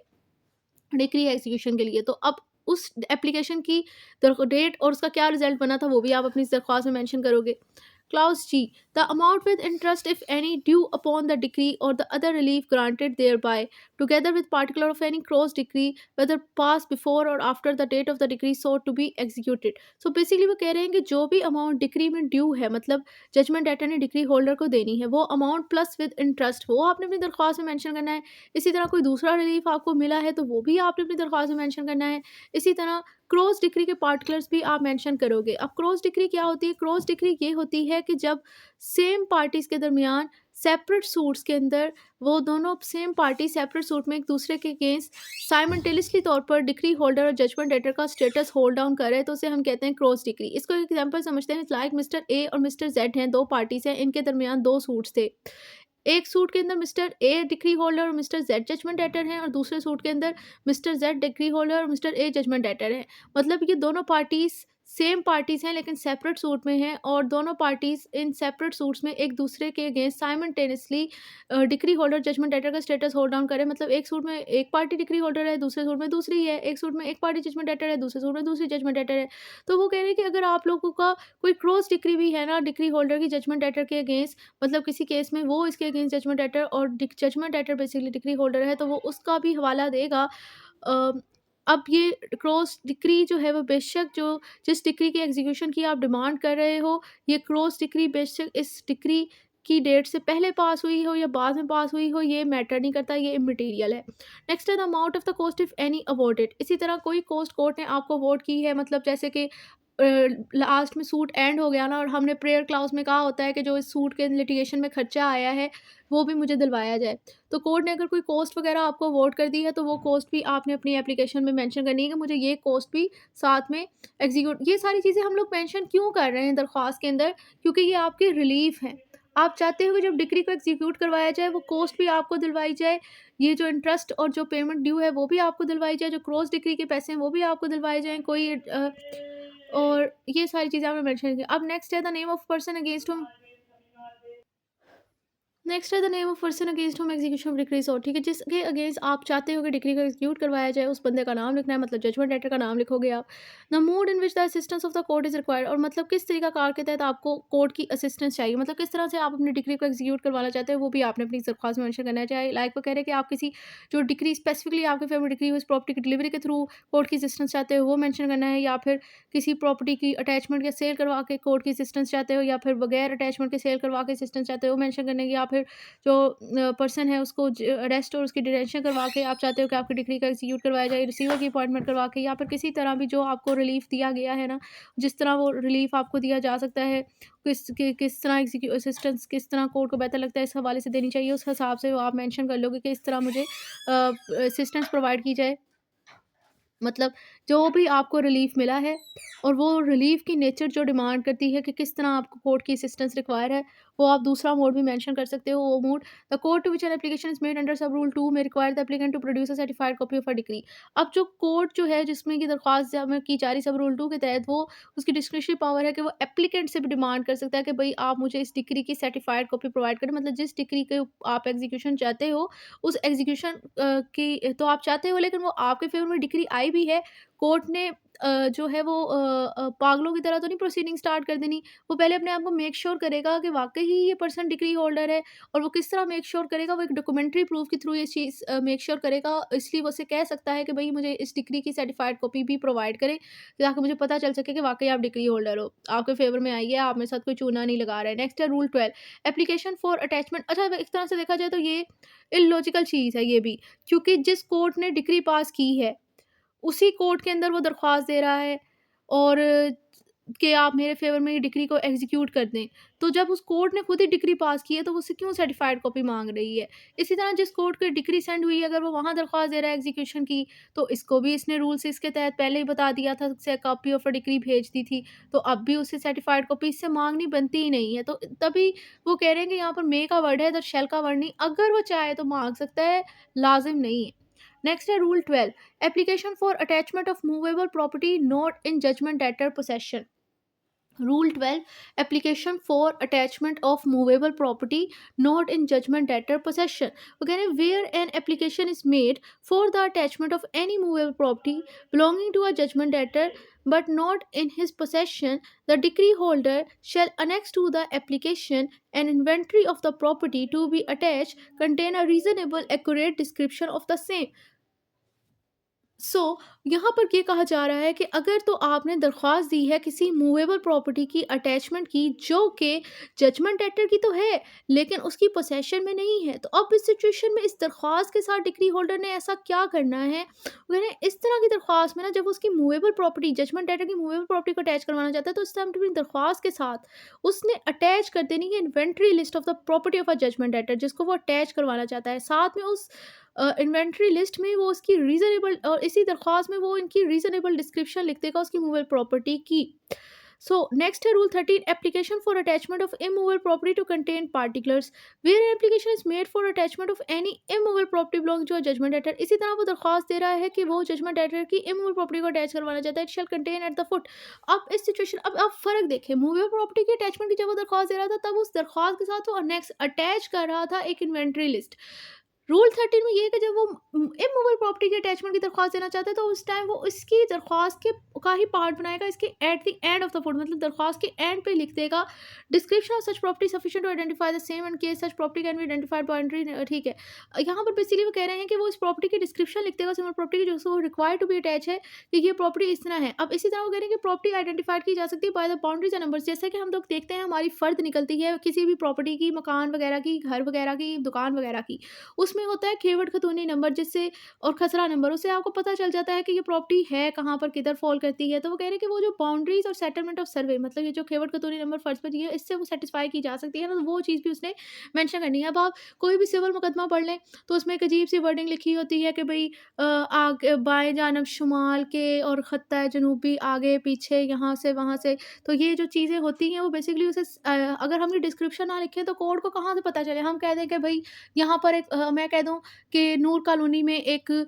वो है मकान एग्जिस्ट करता है और मैं साथ में लिखूँ ना उसके आगे पीछे क्या है, तो नूर कॉलोनी में तो बहुत सारे घर हैं तो किस तरह पता चलेगा किस किस कौन सी प्रॉपर्टी को अटैच करना है। तो इसलिए मैं स्पेसिफाई करूँगी कि ये यहाँ एग्जिस्ट करती है, इसका खसरा नंबर, इसका खेवट खतूनी नंबर ये है, इसके आगे ये है, इसके पीछे ये है, बाएं जानब शुमाल में वो सारी चीज़ें हम लोग रिक्वायर करेंगे ताकि डिस्क्रिप्शन मिल सके कोर्ट को कि किस प्रॉपर्टी को अटैच करना है, वो किसी मजलूम की प्रॉपर्टी को अटैच ना कर लें। Specification of the judgment letter share or interest in such property to the best of the belief of the applicant and so for as he been able to certain the same. इसी तरह अगर तो उस बंदे का वो पूरी property उसकी नहीं है लेकिन डिक्री होल्डर को पता है कि ये इसका इस प्रॉपर्टी के अंदर कोई शेयर या इंटरेस्ट होल्ड करता है जो कि वो अपनी बेस्ट नॉलेज से कि सर्टेन कर सकता है किसका है, तो वो फिर वो शेयर और इंटरेस्ट स्पेसिफाई कर देगा। Next rule 14, power to required certified extract from collector registered in cases. Okay, rule 14, power to require certified extract from collector register in certain cases. मतलब कब आपको कलेक्टर के रजिस्टर से record मंगवाने के लिए कहा जाएगा। Where an application is made for the attachment of any land which is registered in the office of a collector. अब कलेक्टर के रजिस्टर में कौन सी लैंड अटैच होगी, बेस ऑब्वियसली वही लैंड जिस लैंड से गवर्नमेंट को रेवेन्यू जा रहा है, क्योंकि इस तरह की लैंड के सारे मामलात कलेक्टर ने देखने होते हैं। सो वो कह रहे हैं कि अगर आपने दरख्वास्त दी है किसी ऐसी लैंड के अटैचमेंट के लिए जो कि कलेक्टर के रजिस्टर कलेक्टर के ऑफिस में ऑफिस ऑफ कलेक्टर के रजिस्टर में ना रजिस्टर है वो लैंड ना, the court may require the applicant to produce a certified extract from the register of such office specifying the person registered as a proprietor of processing any transferable interest in the. तो इस situation में court जो बंदा दरख्वास्त दे रहा है ना इस प्रॉपर्टी के अटैच की, तो उसको ही रिक्वायर करेगा कि भाई आप ना कलेक्टर के रजिस्टर से एक सर्टिफाइड एक्सट्रैक्ट ले आओ। मतलब वो उसे कहेगा कि भाई आप कलेक्टर का सर्टिफिकेट ले आओ, उसके उसी से एक सर्टिफिकेट बनवा कर ले आओ कि वाकई ही जिस पर्सन की आप प्रॉपर्टी अटैच करवाना चाहते हो कि भाई जिस लैंड को आप कह रहे हो इस पर्सन का है, वो कलेक्टर के खातों में उसके रजिस्टर में भी ये पर्सन जो है वो उस लैंड का प्रोप्राइटर यानी मालिक के तौर पर रजिस्टर है, या फिर कोई ट्रांसफरेबल इंटरेस्ट पोसेस करता है इस लैंड में और इस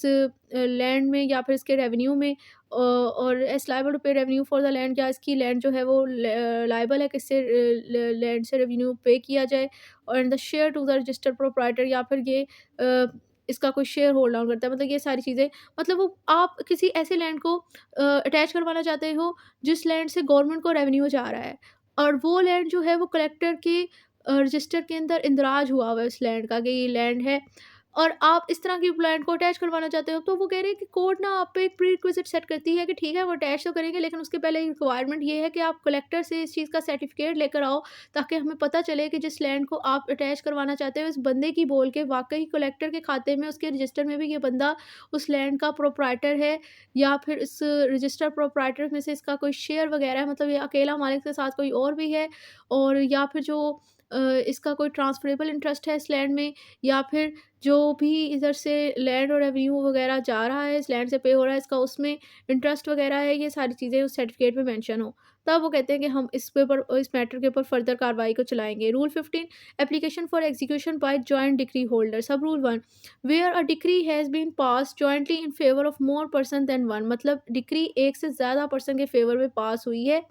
जॉइंटली पास हुई है, मतलब एक से ज़्यादा डिक्री होल्डर है, any one or more of such person में unless the decree impose any condition to the contrary apply for the execution of a whole decree for the benefit of them all or where any of them has died for the benefit of the survivor and the legal representative of the deceased. और sub rule में simply कहा कि एक decree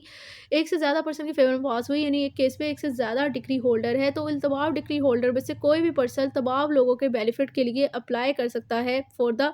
execution of such decree. और अगर इनमें से किसी एक की डेथ हो गई है तो उस डेथ पार्टी के लीगल रिप्रेजेंटेटिव के सर्वाइवर के बेनिफिट के लिए भी वो दरख्वास्त दे सकते हैं, लेकिन ये ऐसा तब इल पर पॉसिबल नहीं है कि सबके फेवर में दरख्वास्त ही दे सकते हैं जब इससे ऑपोजिट कोई कंडीशन लगा दी गई है डिक्री के अंदर, तब नहीं ऐसा कर सकते। नेक्स्ट है sub rule 2 where the court see sufficient cause for allow the decree to be executed or application made under this rule, मतलब अगर रूल 50 के तहत कोई दरख्वास्त दी गई और उसके ऊपर कोर्ट इजाजत दे रहा है सफिशिएंट काउज देखते हुए कि इस डिक्री का एग्जीक्यूट करवा देना चाहिए, that shall make such order deem necessary for protecting the trust, मतलब जो पर्सन एप्लीकेशन के अंदर जॉइंट नहीं है उनके ट्रस्ट को सिक्योर करने के लिए भी कोई ऑर्डर वगैरह वो पास कर सकता है, करेगा, करेगा शेल का वर्ड है वो करेगा, कर सकता नहीं करेगा। Rule 60 application for execution bye transferee of a decree, मतलब अब डिक्री का ओरिजिनल डिक्री होल्डर कोई और था, लेकिन जो उसका इंटरेस्ट था उस डिक्री में उसने किसी और पर्सन को ट्रांसफर कर दिया, तो वो बन गया ट्रांसफरी ऑफ अ डिक्री। तो कह रहे जो ट्रांसफरी ऑफ अ डिक्री है वो भी इस डिक्री की एग्जीक्यूशन के लिए दरख्वास्त दे सकता है। सो रूल 16 क्या कहता है?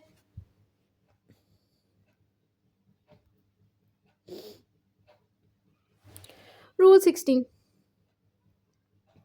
where a decree or if a decree has been passed jointly where a decree or if a decree has been passed jointly in favor of two or more person, मतलब एक degree again वही situation है कि दो या दो से ज़्यादा पर्सन की फेवर में डिग्री पास हुई, मतलब एक से ज़्यादा डिग्री होल्डर है। The interest of any degree holder in the degree is transferred by assignment in writing और बाय ऑपरेशन ऑफ लॉ, मतलब ये जो इंटरेस्ट ट्रांसफर हो रहा है वो दो मोड के थ्रू हो रहा है, नंबर 1 असाइनमेंट, दूसरा बाय ऑपरेशन ऑफ लॉ। कहना है कि ये जो कोई भी डिग्री होल्डर का जो इंटरेस्ट है ना डिग्री में वो उसे ट्रांसफर कर सकता है बाय रिटन असाइनमेंट नंबर 1 या फिर बाय ऑपरेशन ऑफ लॉ उसे ट्रांसफर कर सकता है। अब ये दोनों मोड किस तरह डिफरेंट है, मतलब ये कि उसने वॉलंटरी तौर पर असाइनमेंट राइटिंग से मुराद है उसने वॉलंटरी तौर पर अपनी बाय विल ये अपना इंटरेस्ट किसी पर्सन को उसके फेवर में ट्रांसफर कर दिया किसी भी एग्रीमेंट वगैरह के through. Bye operation of law ये है कि इनवॉलंटरी तौर पर, मतलब ये हो गया कि उसकी डेथ हो गई और बाय लॉ जो है वो उसका फेवर उसका जो इंटरेस्ट था वो किसी दूसरी पार्टी के फेवर में ट्रांसफ़र हो गया, मतलब उसके लीगल रिप्रेजेंटेटिव के फेवर में हो गया, या हो सकता है कि ये इसकी डिग्री अटैच हो गई हो और जो पर्सन जिसने इससे कोई पैसे वगैरह लेने हों ये किसी दूसरे पार्टी के साथ किसी केस के अंदर जजमेंट लेटर हो, यहाँ पर ये डिग्री होल्डर है लेकिन किसी और केस के अंदर ये जजमेंट लेटर द कोर्ट ने इसकी डिग्री अटैच करके उस बंदे को दे दी, तो वो by law operation of law वो बंदा बन गया इस केस के अंदर ट्रांसफरी। तो अब इस सिचुएशन में अब दूसरा पर्सन आया है ना, ट्रांसफरी जो आया है, वो भी अप्लाई कर सकता है for the execution of a decree उसी कोर्ट में जिसने ये डिक्री पास की थी। And the decree may be execute in the same manner and the same subject as if the application, ठीक है, और ये डिक्री अब एग्जीक्यूट होगी बिल्कुल उसी तरह होनी, सेम कंडीशन में कि जैसे कि ओरिजिनल डिक्री होल्डर ने दरख्वास्त बनाई है। ये नहीं समझा जाएगा कि ट्रांसफर बनाएगी, इसी तरह एग्जीक्यूशन होगी, समझा जाएगा जैसे डिक्री होल्डर ने बनाई। Provided that where the decree or such interest as aforesaid has been transferred by assignment, notice such application shall be given to the transferor and the judgment debtor. मतलब इस तरह वो कहना चाह रहे हैं कि जब ये इंटरेस्ट जो है वो डिक्री के अंदर वो ट्रांसफर हो रहा है असाइनमेंट, मतलब नोटिस तब आप लोगों ने देना है जब बाय असाइनमेंट ट्रांसफर हो रहा है interest, bye operation of law हो रहा है तब नोटिस देने की जरूरत नहीं। तो वो कह रहे हैं कि जब बाय असाइनमेंट जो है वो इंटरेस्ट ट्रांसफर हुआ है ओरिजिनल डिक्री होल्डर का उसके ट्रांसफरी को, तो फिर इस सिचुएशन में इस का दरख्वास्त का कि आप ट्रांसफर एग्जीक्यूशन के लिए दरख्वास्त दी है तो उस एप्लीकेशन का नोटिस जो है वो दिया जाता है ट्रांसफरर को और जजमेंट डेटर को। ये बेसिकली इसलिए दिया जा रहा है ताकि पता चल सके कि वाक़ई ट्रांसफ़र ने ही से ट्रांसफ़र किया है कि ये कोई फ्रॉडिया बंदा आ गया है और चूल्हा लगा रहा है कोर्ट को। और जजमेंट डेटर को इसलिए दिया जाता है ताकि उसे अल्टीमेट हो सके कि अब उसने डिक्री सैटिस्फाई कर ली है इस ट्रांसफ़र के फ़ेवर में। And the decree shell not be executed until the court, और कोर्ट जब तक इन दोनों के पार्टीज़ के कोई ऑब्जेक्शन वगैरह नहीं सुन लेती है ट्रांसफ़र जजमेंट डेटर के इस हवाले से, तब तक उस डिक्री को एग्जीक्यूट नहीं करेगी। Provided also that where the decree for the payment of money against two or more person has been transferred to one of them, it shall not be executed against the other. So provide तो second provider कह रही है कि जब एक decree of favour of वली है 2 या 2 से ज़्यादा पर्सन के फेवर में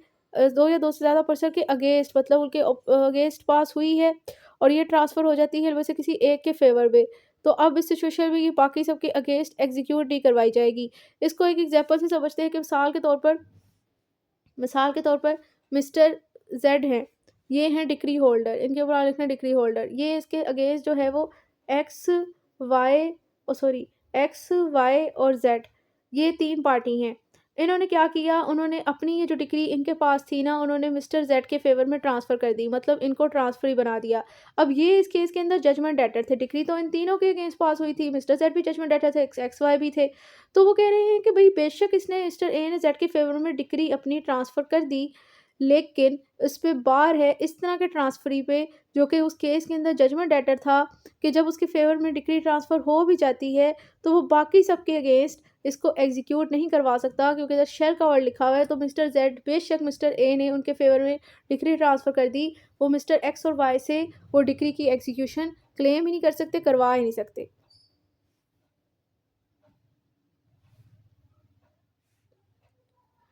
नेक्स्ट है आपके पास rule 17 procedure on receiving application for execution of decree.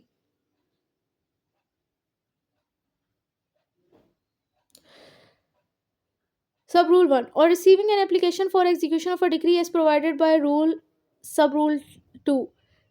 Okay, वो कह रहे हैं कि जब आपको दरख्वास्त मिल गई है डिक्री की एग्जीक्यूशन के लिए रूल 11 के सब रूल 2 के तहत, मतलब जो उसमें कंटेंट्स और लीगल फॉर्मेलिटीज़ पूरी करनी थी उनके मुताबिक आपको दरख्वास्त मिल गई। The court shall ascertain whether such of the requirement of rule 11 to 14 as may be applicable to the case have been complied with. अब कोर्ट ने इस दरख्वास्त मिलने के बाद कोर्ट के ऊपर है कि उसने फ़िल्टर करना है, उसके ऊपर ऑब्लिगेशन है, उसने ये चेक आउट करना है कि जो रूल 11 टू 14 की इस ऑर्डर की रिक्वायरमेंट थी, अगर जो उस केस के अंदर एप्लीकेबल थी, अप्लाई हो रही थी, वो पूरी हो रही हैं। मिसाल के तौर पर वो कह रहे हैं रूल 11 में जो कंटेंट्स और लीगल फॉर्मेलिटीज़ है पूरी पूरी हो रही है। नेक्स्ट 12, 13, 14 में ना बेसिकली दरख्वास्त आपकी एप्लीकेशन जो है वो चेंज हो रही है, मतलब आप मूवेबल प्रॉपर्टी के अटैचमेंट के हवाले से मूवेबल प्रॉपर्टी या फिर जो लैंड की कलेक्टर की पोसेशन में लैंड है उसको अटैच करवाना चाहते हो उस हवाले से। फिर जो कोडल फॉर्मेलिटीज़ थी उन तीनों रूल्स के अंदर वो डिफरेंट थी, तो इसलिए उन्होंने लिखा हुआ है कि एप्लीकेबल। अगर केस आपको इस नेचर का है तो उसने सबसे पहले दरख्वास्त मिलने के बाद देखना है कि इन रूल्स की रिक्वायरमेंट पूरी हो रही हैं। फिर उसके बाद रहता है इफ नोट भी कंपाइल्ड विद, अगर वो पूरी नहीं हो रही तो कोर्ट जो है वो सब डिस्क्रिशनरी पावर है कि या तो वो एप्लीकेशन को रिजेक्ट कर देगा, सेकंड नंबर पे क्या करेगा कि वो अलाउ करेगा कि इसको जो टाइम पीरियड में दे रहा हो उस टाइम पीरियड के अंदर आप इस डिफेक्ट को रिमूव करें। मतलब कोर्ट जो है वो एक सेंसिबल बंदा बल्कि आपको कह रहा है कि या तो वो रिजेक्ट कर सकता है या फिर वो आपसे कहेगा कि भाई आपको मैं एक टाइम लिमिट दे रहा हूँ, उस पे ला या आप ला डिफेक्ट रिमूव करें। सब रूल 2 वेयर एप्लीकेशन इज, अब अगर ये एप्लीकेशन सब रूल 1 के तहत बैठ की जाती है तो ये कंसीडर की जाएगी कि एप्लीकेशन जो है वो लॉ के कंसीडर के तहत क्योंकि कि पास की गई है, पेश की गई है, फाइल की गई है और उसी डेट के ऊपर प्रेजेंट की गई है जिस डेट पे ये प्रेजेंट की गई थी। इट्स मीन ये कि हो सकता है कि आपने अपनी दरख्वास्त दी थी 24 फेब को और उस डेट पे कोर्ट ने कहा कि भाई इसमें ये डिफेक्ट है, इसको ठीक करके लेकर आए। अब आपको टाइम लग गया और अ, आप आए हो लाइक इतनी देर तो नहीं होगी, आप आए हो 28 फेब को ही आ गए, तो अब कोर्ट ये कंसीडर करेगी कि भाई ये आपने 24 फ़ेब को ही दरख्वास्त दी थी जब आप अपने सारे डिफेक्ट्स को रिमूव कर लेते हो। Every amendment made under this rule shall B signed और एल्शियर्ड बाय द जज। अब जो भी अमेंडमेंट होती है इस रूल के अंदर, उस पर जज के सिग्नेचर भी होंगे और उसके एल्शियर्ड। अब साइन और एल्शियर एक ही चीज़ है। सिग्नेचर में बेसिकली ये होता है कि आप अपना पूरा नाम लिख दो। एल्शियर से मुराद ये है कि आप जिस बाज़ लोग जो है वो अपने सिर्फ़ फर्स्ट डिजिट के ही सिग्नेचर करते हैं तो वो अपना एल्शियर लिखते। तो अब कहते हैं well the application is admitted the court shall enter in the proper register or lot of the application. So sorry, well the application is admitted मतलब अगर ये दरख्वास्त एक्सेप्ट हो गई तो कोर्ट जो है वो जो प्रॉपर रजिस्टर में इस दरख्वास्त का लोट वगैरह लिखेगा और जो डेट थी जिस डेट के ऊपर ये पास की गई, मतलब कोर्ट जो है ना प्रॉपर रजिस्टर पे इसका lot of application court shell enter in the proper register a lot of the application. Court जो है वो प्रॉपर रजिस्टर पे इस दरख्वास्त का लॉट वगैरह लिखेगा और जिस डेट पे ये की गई है ना वो डेट मेंशन कर देगा। And shall subject to the provision hereafter contained order execution of a decree according to the nature. I think so I should repeat it again. वो कह रहे हैं कि well the application is admitted, जो एक दरख्वास्त आपकी accept हो गई, कोर्ट अपने प्रॉपर रजिस्टर में इसका इंदराज कर लेगा इस दरख्वास्त का कि दरख्वास्त मेरे पास आ गई है, जिस डेट पर आई है उस डेट को मेंशन करेगा। And shall subject to the provision hereafter contain, और जो आगे प्रोविजन हम डिस्कस करेंगे उनको मद्देनजर रखते हुए ऑर्डर करेगा इस डिक्री की एग्जीक्यूशन की according to the nature of application, application की लेचर के हिसाब से। अब हो सकता है वो एप्लीकेशन आपकी मूवेबल प्रॉपर्टी के अटैचमेंट के हवाले से हो, इमूवेबल प्रॉपर्टी के अटैचमेंट के हवाले से हो, किसी स्पेसिफिक परफॉर्मेंस ऑफ कॉन्ट्रैक्ट के हवाले से हो, या फिर कंजुगल राइट्स के अंदर आपकी डिक्री आई हो। उसमें आगे हम लोग जाकर देखेंगे कि डिक्री को एग्जीक्यूट करवा लेचर ऑफ डिक्री डिफरेंट सूट्स के अंदर आती है, तो डिफरेंट लेचर की आप लोग दरख्वास्त देते हो, उस दरख्वास्त के हिसाब से जो है वो इसकी एग्जीक्यूशन का वो ऑर्डर देगा, इल्दराज करेगा, डेट मेंशन करेगा और ऑर्डर दे देगा आगे प्रोविजन के मुताबिक कि किस तरह इस एप्लीकेशन पर इस डिक्री को एग्जीक्यूट करवाना है। Provided that in case of a decree for the payment of a money the value of a property attach shall as there will provided that proviso ये कहती है कि in the case of a decree for payment of a money, मतलब decree की लेचर ये थी कि वो किसी पैसे के पेमेंट के हवाले से थी। The value of the property attach shall as nearly may be correspond with the amount due under the decree. तो अब इस सिचुएशन पे जितनी अमाउंट इस डिक्री के अंदर ड्यू थी उसके मुताबिक ही आपने उसकी प्रॉपर्टी को उतनी ही मालियत की वैल्यू प्रॉपर्टी को आपने अटैच करना है। मिसाल के तौर पर 5 लाख, 5 लाख की मिस्टर ए और मिस्टर जेड दो पार्टी हैं एक सूट के अंदर, और मिस्टर जेड के फेवर में आई है डिक्री कि मिस्टर ए ने उनको 5 लाख रुपए देने हैं। अब मिस्टर जेड को पता है कि मिस्टर ए के पास एक अदद गाड़ी भी है, मिस्टर ए के पास जो है वो एक अदद घर भी है, उनके पास एक बाइक भी है। तो वो तीनों प्रॉपर्टी वो ना इनकी दरख्वास्त दे देते हैं, इनकी दरख्वास्त देके इनकी गाड़ी की, बाइक की और वो प्रॉपर्टी उसकी अटैचमेंट की। तो अब यहाँ पर जो कोर्ट जिसकी प्रॉपर्टी को अटैच करेगा ना वो उसकी कार को अटैच कर लेगा।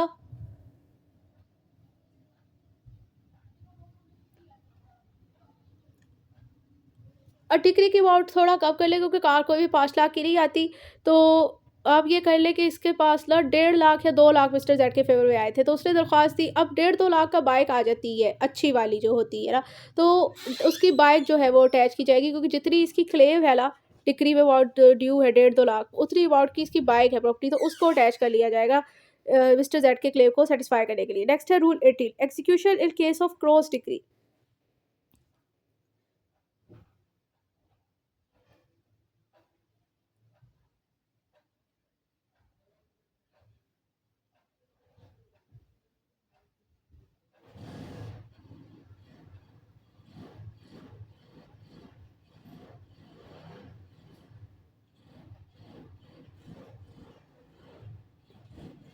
अब क्रॉस डिग्री मैंने आपको पहले एक्सप्लेन किया हुआ है कि क्रॉस डिग्री में किस तरह एग्जीक्यूशन होगी। अगेन मैं अगर आपको दोबारा से बता दूं कि क्रॉस डिग्री ये होती है कि जब सेम पार्टी सेपरेट सूट में एक दूसरे के against degree holder judgment letter का साइमल्टेनियसली तौर पर स्टेटस होल्ड डाउन करते हैं तो उसे हम कहते हैं क्रॉस डिग्री। वेरी वेयर और एग्जांपल मैंने आपको समझाई तो वो बहुत ज़्यादा बड़ी वीडियो हो गई है जिसको हमने अब जल्दी से ख़त्म करना है, तो उसे करते हैं। कह रहे हैं कि where the application are made to a court for the execution of a cross decree in separate suit for payment of two sum of money passed between the same parties and capable of execution at the time such court। वो कह रहे हैं कि जब दरख्वास्त की गई court को कि भाई क्रॉस डिक्री की एग्जीक्यूशन की उसे दरख्वास्त दी जो कि सेपरेट सूट में पास हुई हैं क्रॉस डिक्री। अब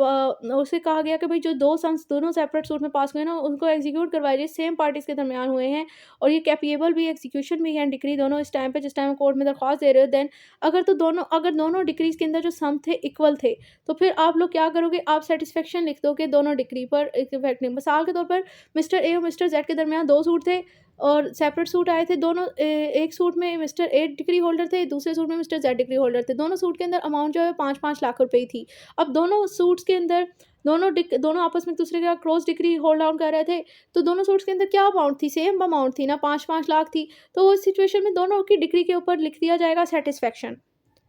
कि दोनों के क्लेम सेटिस्फाई हो गए। लेकिन क्लॉज बी कहता है कि अगर सम अनइक्वल है तो execution may be taken out only by the holder of a decree for the large sum and for such money only as remain after deducting the smaller sum।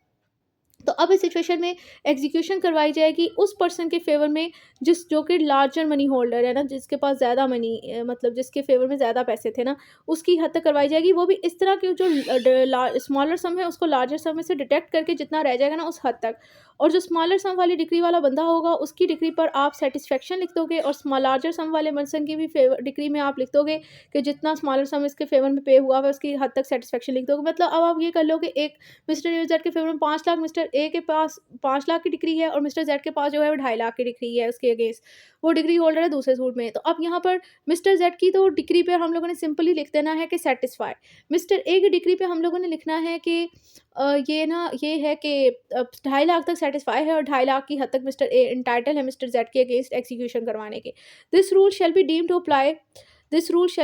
To apply where either party is an assignee of one of a degree and as well in respect of judgment debt due by the original assigner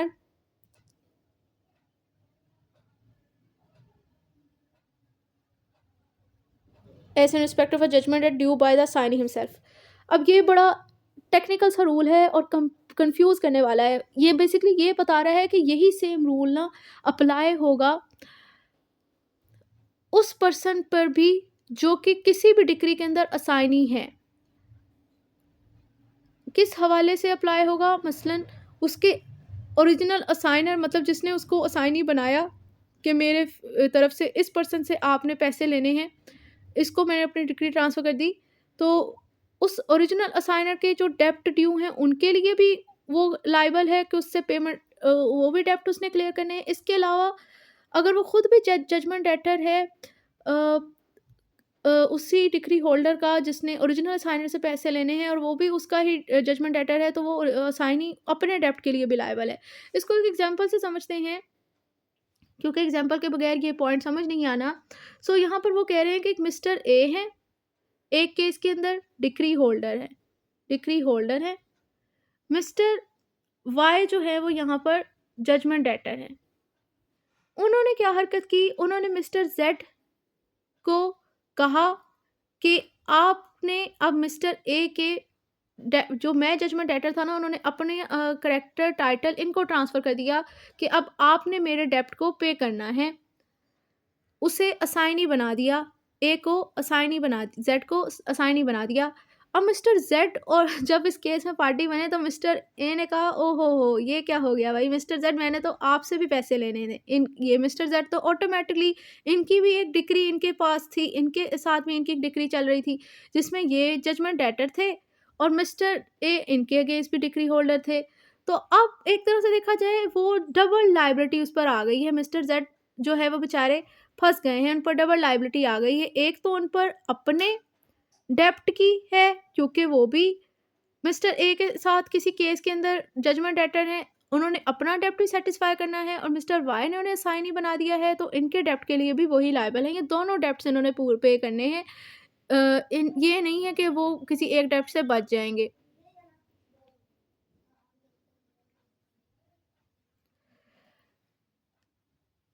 सब rule 3, this rule shall not be deemed to apply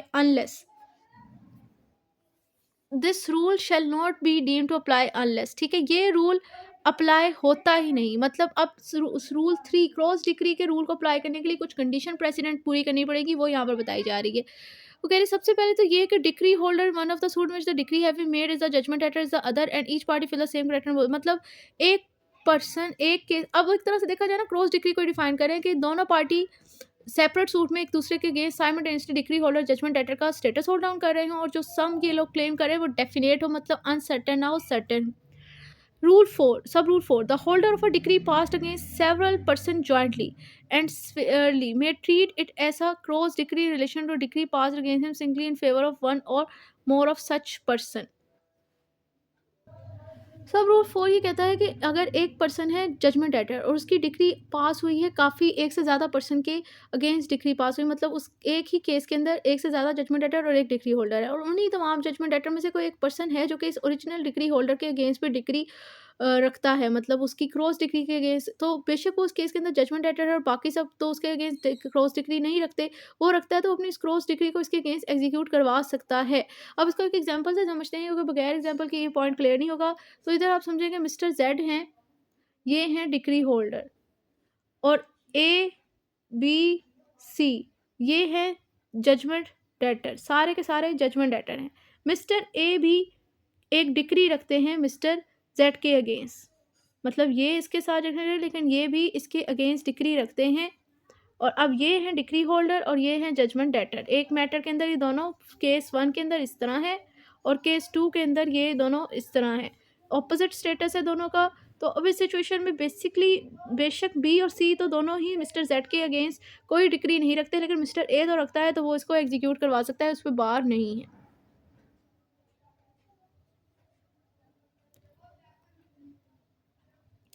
rule 19, execution in case of cross claims under same decrease. अब cross claim basically वही claim of set of ही है कि अगर आपका same decree के अंदर cross claims है दोनों पार्टीज का एक अगेंस्ट एक दूसरे अगेंस्ट, वो भी एग्जीक्यूट करवाया जा सकता है। Okay, where application is made to a court for execution of a decree, जब दरख्वास्त दी जाती है कोर्ट को ऐसी डिक्री के एग्जीक्यूशन के लिए जिसके बीच में दो पार्टीज इंटाइटल हैं दोनों एक दूसरे से कोई पैसे रिकवर करने की, देन अब यही सेम होगा कि अगर तो वो दोनों इंटाइटल है ना इक्वल सेम को क्लेम करने की, तो दोनों की डिक्री पर आप लोग लिख दोगे सेटिस्फेक्शन, मतलब दोनों एक दूसरे से 5-5 लाख लिखने हैं तो दोनों की डिक्री पर हम लोग दोनों एक ही डिक्री पर सेटिस्फेक्शन लिख देंगे, दोनों की हद तक जो है डिक्री सेटिस्फाई है। लेकिन अगर सम अनइक्वल होगा तो ऑब्वियसली वही जो तकाजा है कानून का कि भाई जिसने लार्जर सम लेना होगा ना उसकी वो सिर्फ डिग्री का एग्जीक्यूट करवाएगा, वो भी इस तरह के स्मॉलर सम को डिडक्ट करके, मतलब 5 लाख उसने लेने, दूसरे ने 2.5 लाख लेने हैं, 2.5 लाख उसमें से निकाल के 2.5 लाख की हद तक उसके फेवर में लिख दिया जाएगा कि सेटिस्फाई है, 2.5 लाख की हद तक वो एग्जीक्यूट करवा सकता है और जिसकी स्मॉलर सम है उसकी हद तक तो आप लिख दोगे कि डिग्री मुकम्मल तौर पर सेटिस्फाई है। इसको पढ़ने की जरूरत नहीं है, ये आसान सा ही है और आप इसे खुद भी पढ़ सकते हैं। नेक्स्ट रूल 20, क्योंकि वीडियो बहुत ज़्यादा लंबी हो गई है। Rule 20, cross decree and cross claims in mortgage suit. यहाँ पर बेसिकली ये बताया जा रहा है कि जो मॉर्गेज सूट होंगे ना, उन मॉर्गेज सूट्स के अंदर भी अगर कोई उन मॉर्गेज सूट्स के अंदर भी अगर कोई क्रॉस डिक्री और क्रॉस क्लेम्स का मैटर होगा तो उधर भी रूल 18 और रूल 19 की प्रोविजन ही अप्लाई की जाएंगी। अब रूल 21 यहाँ पर बेसिकली ये बताया जा रहा है कि जब the court means discretion refuse execution same time against, मतलब यहाँ पर ये बताया जा रहा है ना कि कोर्ट की डिस्क्रिशनरी पावर है कि वो एग्जीक्यूशन में साइमल्टेनियसली तौर पर ये नहीं कहेगा कि मैं उस पर्सन को अभी अरेस्ट कर रहा हूँ साथ ही उसकी प्रॉपर्टी भी साइमल्टेनियसली तौर पर ही अटैच कर ले, वो रिफ्यूज़ कर सकता है, मतलब उस पर्सन के ऊपर डबल अटैक इकट्ठे नहीं किया जाएगा, मतलब आप उसे अरेस्ट भी कर लो उसे अटैच भी कर लो जजमेंट लेटर को, आप उसे स्टेप बाय स्टेप करोगे। जो है या तो वो कह रहे हैं कि कोर्ट की डिस्क्रिशनरी पावर है कि वो रिफ्यूज़ मना कर सकता है कि भाई एक टाइम में मैं एक ही काम करूँगा, या तो मैं इसको अरेस्ट करूँगा या मैं उसकी प्रॉपर्टी अटैच करूँगा जजमेंट लेटर की, दोनों करने से वो इनकार कर सकता है। साइमल्टेनियसली एग्जीक्यूशन पे वो बार लगा सकता है क्योंकि दोनों मोड जो हैं वो ये अरेस्ट करना और अटैचमेंट करना दो different mode of execution of a decree हैं। तो कोर्ट के पास ये डिस्क्रिशनरी पावर है कि वो कह सकता है कि मैं ये दोनों mode of execution of a decree simultaneously इकट्ठे नहीं अप्लाई करूँगा, मैं सेपरेटली करूँगा। Notice to show cause, rule 22, notice to show cause against execution in certain cases where an application for execution is made।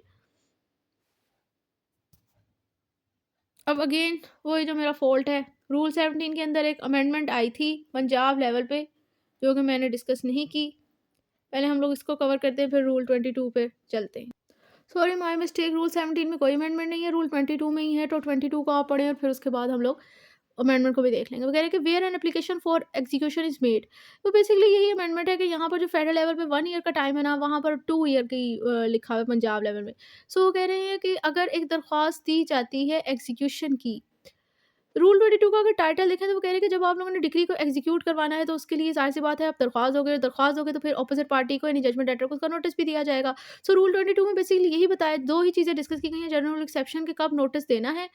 और कब नोटिस नहीं देना। सो sub rule 1 जो है वो डील करता है कि where an application for execution is made मतलब आपने एग्जीक्यूशन की दरख्वास्त दी और ये दरख्वास्त दी आपने डिक्री की डेट के 1 साल के बाद दी। डिक्री आ गई और उसकी डिक्री आने के बाद 1 साल गुज़र गया। 1 साल के बाद अगर आप एग्जीक्यूशन की दरख्वास्त देते हो तो तब आपको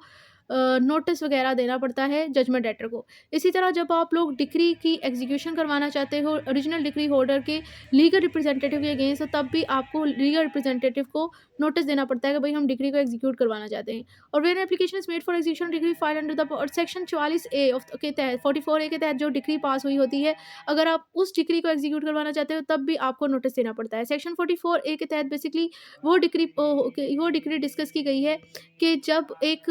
फॉरेन कोर्ट जब कोई जजमेंट डिग्री पास करती है और उस डिग्री को एग्जीक्यूट करवाना होता है। सेक्शन 44 में बेसिकली ये डिक्री होती है कि जब कोई फ़ॉरेन कोर्ट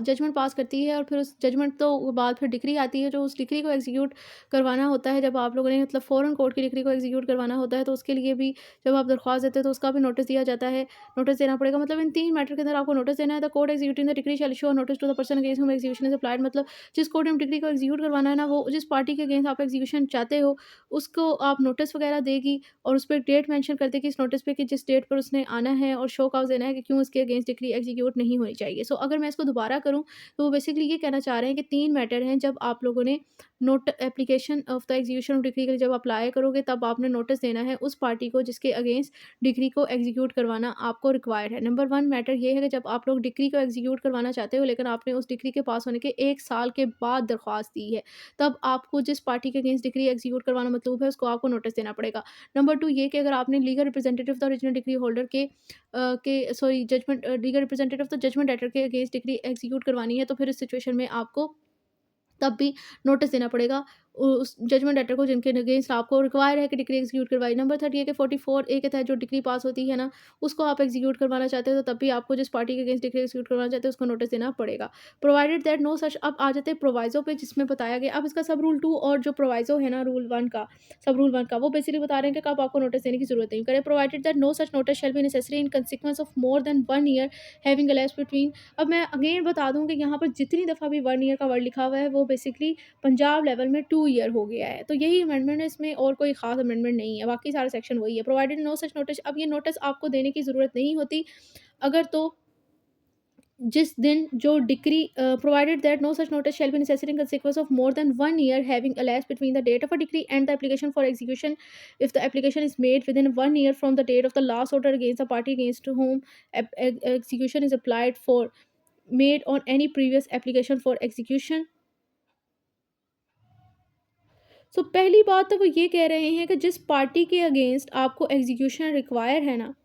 उसी पार्टी के अगेंस्ट आपने पहले इस एग्जीक्यूशन के लिए एक दरख्वास्त दी थी, प्रीवियस एप्लीकेशन दी थी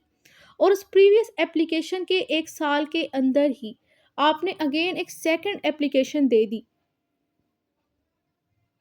तो अब इस सिचुएशन में आपको दोबारा से उस पार्टी को इंटीमेट या नोटिस देने की ज़रूरत नहीं होती।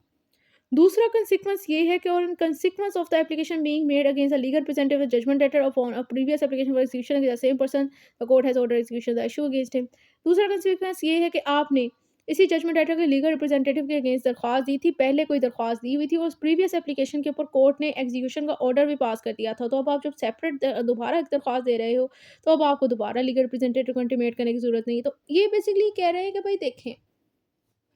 अब ये मैटर तो ऐसे हैं कि भई आप डिक्री की डेट आई है, डिक्री की डेट आने के बाद आपने जो दरख्वास्त दी है उसमें 1 साल से ऊपर का टाइम हो गया है। पहले कहा गया था कि 1 साल से ऊपर का टाइम हो गया तो दरख्वास्त सॉरी नोटिस दोगे आप जिस पार्टी के अगेंस्ट करवाना चाहते हैं ना एग्जीक्यूशन उसको नोटिस देंगे। यहाँ पर कह रहे हैं कि भई बेशक 1 साल एक्सपायर हो गया है, डिक्री की डेट के बाद आपने उसको एग्जीक्यूशन के लिए दरख्वास्त दी है और 1 साल से ऊपर हो गया है, लेकिन तब भी आपको नोटिस देने की ज़रूरत नहीं है। तो इसकी वजूहात यही बता दी गई क्योंकि आपने इस दरख्वास्त से पहले एक दरख्वास्त दी थी और उस दरख्वास्त को के बाद अब आप दोबारा दरख्वास्त दे रहे हैं और अभी 1 साल का टाइम पीरियड एक्सपायर नहीं हुआ, और उस दरख्वास्त के अंदर जो है वो लीगल रिप्रेजेंटेटिव के अगर अगेंस्ट दी थी और उसको के अगेंस्ट ऑर्डर पास हो गया एग्जीक्यूशन का, तब आपको नोटिस देने की ज़रूरत नहीं लीगल रिप्रेजेंटेटिव को। और वो दरख्वास्त अगर आपने दी थी जजमेंट एंटर के अगेंस्ट, और उस दरख्वास्त के बाद आपने अगेन एक नई दरख्वास्त दे दी उस साल के दरमियान, उस दरख्वास्त के साल के बाद साल के अंदर अंदर ही, तब भी आपको जजमेंट एंटर को नोटिस देने की ज़रूरत नहीं है। सो आई होप ये पॉइंट आपको समझ आ गए होंगे। Sub rule 2, nothing in foregoing sub rule shall be deemed to preclude the court from issue any process and execution of a degree without issue the notice thereby prescribed. अगर under this rule बेशक कह दिया गया है कि notice देना है, लेकिन उसका हरगिज़ मतलब नहीं है कि कोर्ट को बार लगाई जा रही है, सब मना किया जा रहा है कि वो कोई डिग्री के एग्जीक्यूशन के दौरान कोई प्रोसेस वगैरह जारी कर ही नहीं सकता बगैर नोटिस दिए। अगर तो उसे लगता है, रीज़न वो रिकॉर्ड करता है कि ज़रूरी है कि नोटिस अगर मैं देने बैठा तो उससे डिले हो जाएगा और जस्टिस डिफीट हो जाएगा, तो अब इन सिचुएशन में वो डिस्पेंस ऑफ नोटिस भी कर सकते हैं। मिसाल के तौर पर कोर्ट को लगता है कि भाई मैं उस पार्टी को नोटिस दूँ जजमेंट लेटर को कि आपके अगेंस्ट डिग्री को एग्जीक्यूट करवाना मतलूब है, और इस सिचुएशन में पॉसिबल है कि टाइम ही ऐसी सिचुएशन बनी है कि वो केस ही इस नेचर का है कि वो तो टाइम बार्ड हो जाएगा। इसका मतलब ये कि हम बार लगा रहे हैं relief of the degree holder, तो इस सिचुएशन में वो डिस्पेंस ऑफ द नोटिस करेगा, बगैर नोटिस दिए ही वो एग्जीक्यूशन ऑफ अ डिग्री का प्रोसेस कर सकता है, ये उस पर बार नहीं है। नेक्स्ट है रूल 23, और इसी के साथ ये लास्ट रूल है हमारा इस वीडियो का, इसके बाद हमारी वीडियो कंप्लीट हो जाएगी। सो रूल 23 कहता है procedure after issue of notice, मतलब नोटिस जारी करने के बाद क्या प्रोसीजर फॉलो किया जाएगा वगैरह। Where the person to home, जिस पर्सन को नोटिस जारी किया जा रहा है ना लास्ट यानी रूल 22 के तहत, अगर तो वो नहीं आया और आ गया और उसने कोई शो सैटिस्फैक्टरी रीज़न ही शो किया कोर्ट को कि क्यों उसके अगेंस्ट डिक्री को एग्जीक्यूट नहीं करना चाहिए, तो कोर्ट फिर इसके अगेंस्ट डिक्री को एग्जीक्यूट करने का ऑर्डर पास कर देगी। मतलब अगर वो आया ही नहीं, आए और कोई सैटिस्फैक्टरी रीज़न ना दे कि क्यों उसके अगेंस्ट डिक्री एग्जीक्यूट, तो कोर्ट इसके अगेंस्ट डिक्री को एग्जीक्यूट करने का ऑर्डर दे देगी। और अगर ये पर्सन ऑफर करता है कोई ऐसा objection about of the execution of a decree, तो कोर्ट इसके ऑब्जेक्शन को कंसीडर करेगी और इसके अकॉर्डिंग ऑर्डर पास करेगी एंड मेक सच ऑर्डर, जो उसे बेहतर लगेगा उसके ऑब्जेक्शन के अकॉर्डिंग नहीं, जो उस टाइम उसे बेहतर लगेगा वो फिर वो ऑर्डर पास करेगी। सो अब अगर हम लोग इसका थर्ड पार्ट जो है वो रूल ऑर्डर 21 का rule 10 to 23 application for execution of decree, इसको भी अगर समराइज़ करें तो इसकी समरी ये बनती है कि सबसे पहले जब आपको डिग्री एग्जीक्यूट करवानी है तो पहला आप पे लीगल फॉर्मेलिटी है, ऑन फेडरल लेवल आपने दरख्वास्त देनी है, पंजाब लेवल आपको दरख्वास्त देने की ज़रूरत नहीं है। सेकंड इसका पार्ट ये है कि भाई हमने ऐसा किया कि इस दरख्वास्त की कितने फॉर्म हैं, हमने कहा कि ये ओरल भी हो सकती है और रिटर्न भी हो सकती है। रूल 10 में कहा दरख्वास्त देनी पड़ेगी, रूल 11 में हमने इसके फॉर्मेट डिस्कस किए। फिर हम लोगों ने कहा कि जो दरख्वास्त आप लोग देते हो ये डिफरेंट सब्जेक्ट्स मैटर के हवाले से हो सकती है, डिफरेंट नेचर की हो सकती है, जिसमें रूल 12 टू 13 हम लोगों ने डिस्कस रूल 12 टू 14 सॉरी हमने डिस्कस किए कि हमने कहा कि ये दरख्वास्त आपकी किसी मूवल प्रॉपर्टी के अटैचमेंट के हवाले से भी हो सकती है, किसी इमूवल प्रॉपर्टी के अटैचमेंट के हवाले से भी हो सकती है 13, और ये जो किसी प्रॉपर्टी जो कि कलेक्टर के रजिस्टर में लैंड उसका अंदराज है उसकी अटैचमेंट के हवाले से भी हो सकती है। अब नंबर 4 पे हम लोगों ने ये डिस्कस किया कि ये जो दरख्वास्त है वो कौन पर्सन दे सकता है, जिसमें हम लोगों ने रूल 15 और 16 में पढ़ा कि भाई अगर जॉइंट डिग्री होल्डर हैं तो उनमें से कोई एक भी दे सकता है अकॉर्डिंग टू रूल 15, और रूल 16 के तहत के जो ट्रांसफर ऑफ डिग्री है वो भी ये दरख्वास्त दे सकता है। अब ये दरख्वास्त देने के बाद क्या प्रोसीजर फॉलो किया जाएगा वो रूल 17 के अंदर हम लोगों ने डिस्कस किया। और अब फिर ये प्रोसीजर जब आप लोगों ने हो गया आपका, तो अब इसमें हम लोगों ने डिस्कस किया बाद में कि क्रॉस डिक्री और क्रॉस क्लेम्स की मतलब डिफरेंट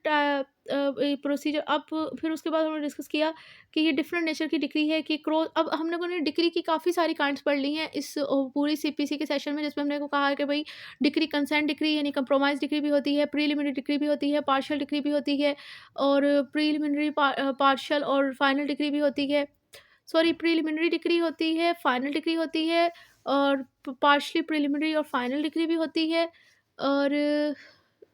इसके अलावा एक्स पार्टी डिग्री भी होती है। अब ये एक अदर काइंड जो है वो हमें पढ़ने को मिली है ऑर्डर 21 के रूल 18 में, और इसको डिफाइन किया गया है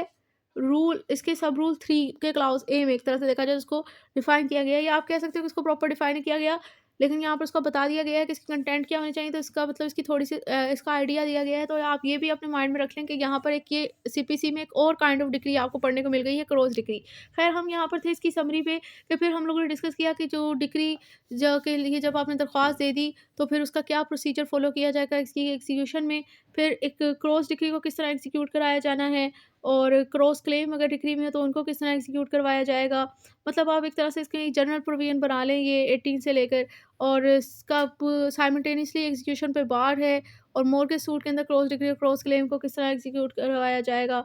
और फिर उसके बाद जब आपने डिग्री को एग्जीक्यूट करवाना है तो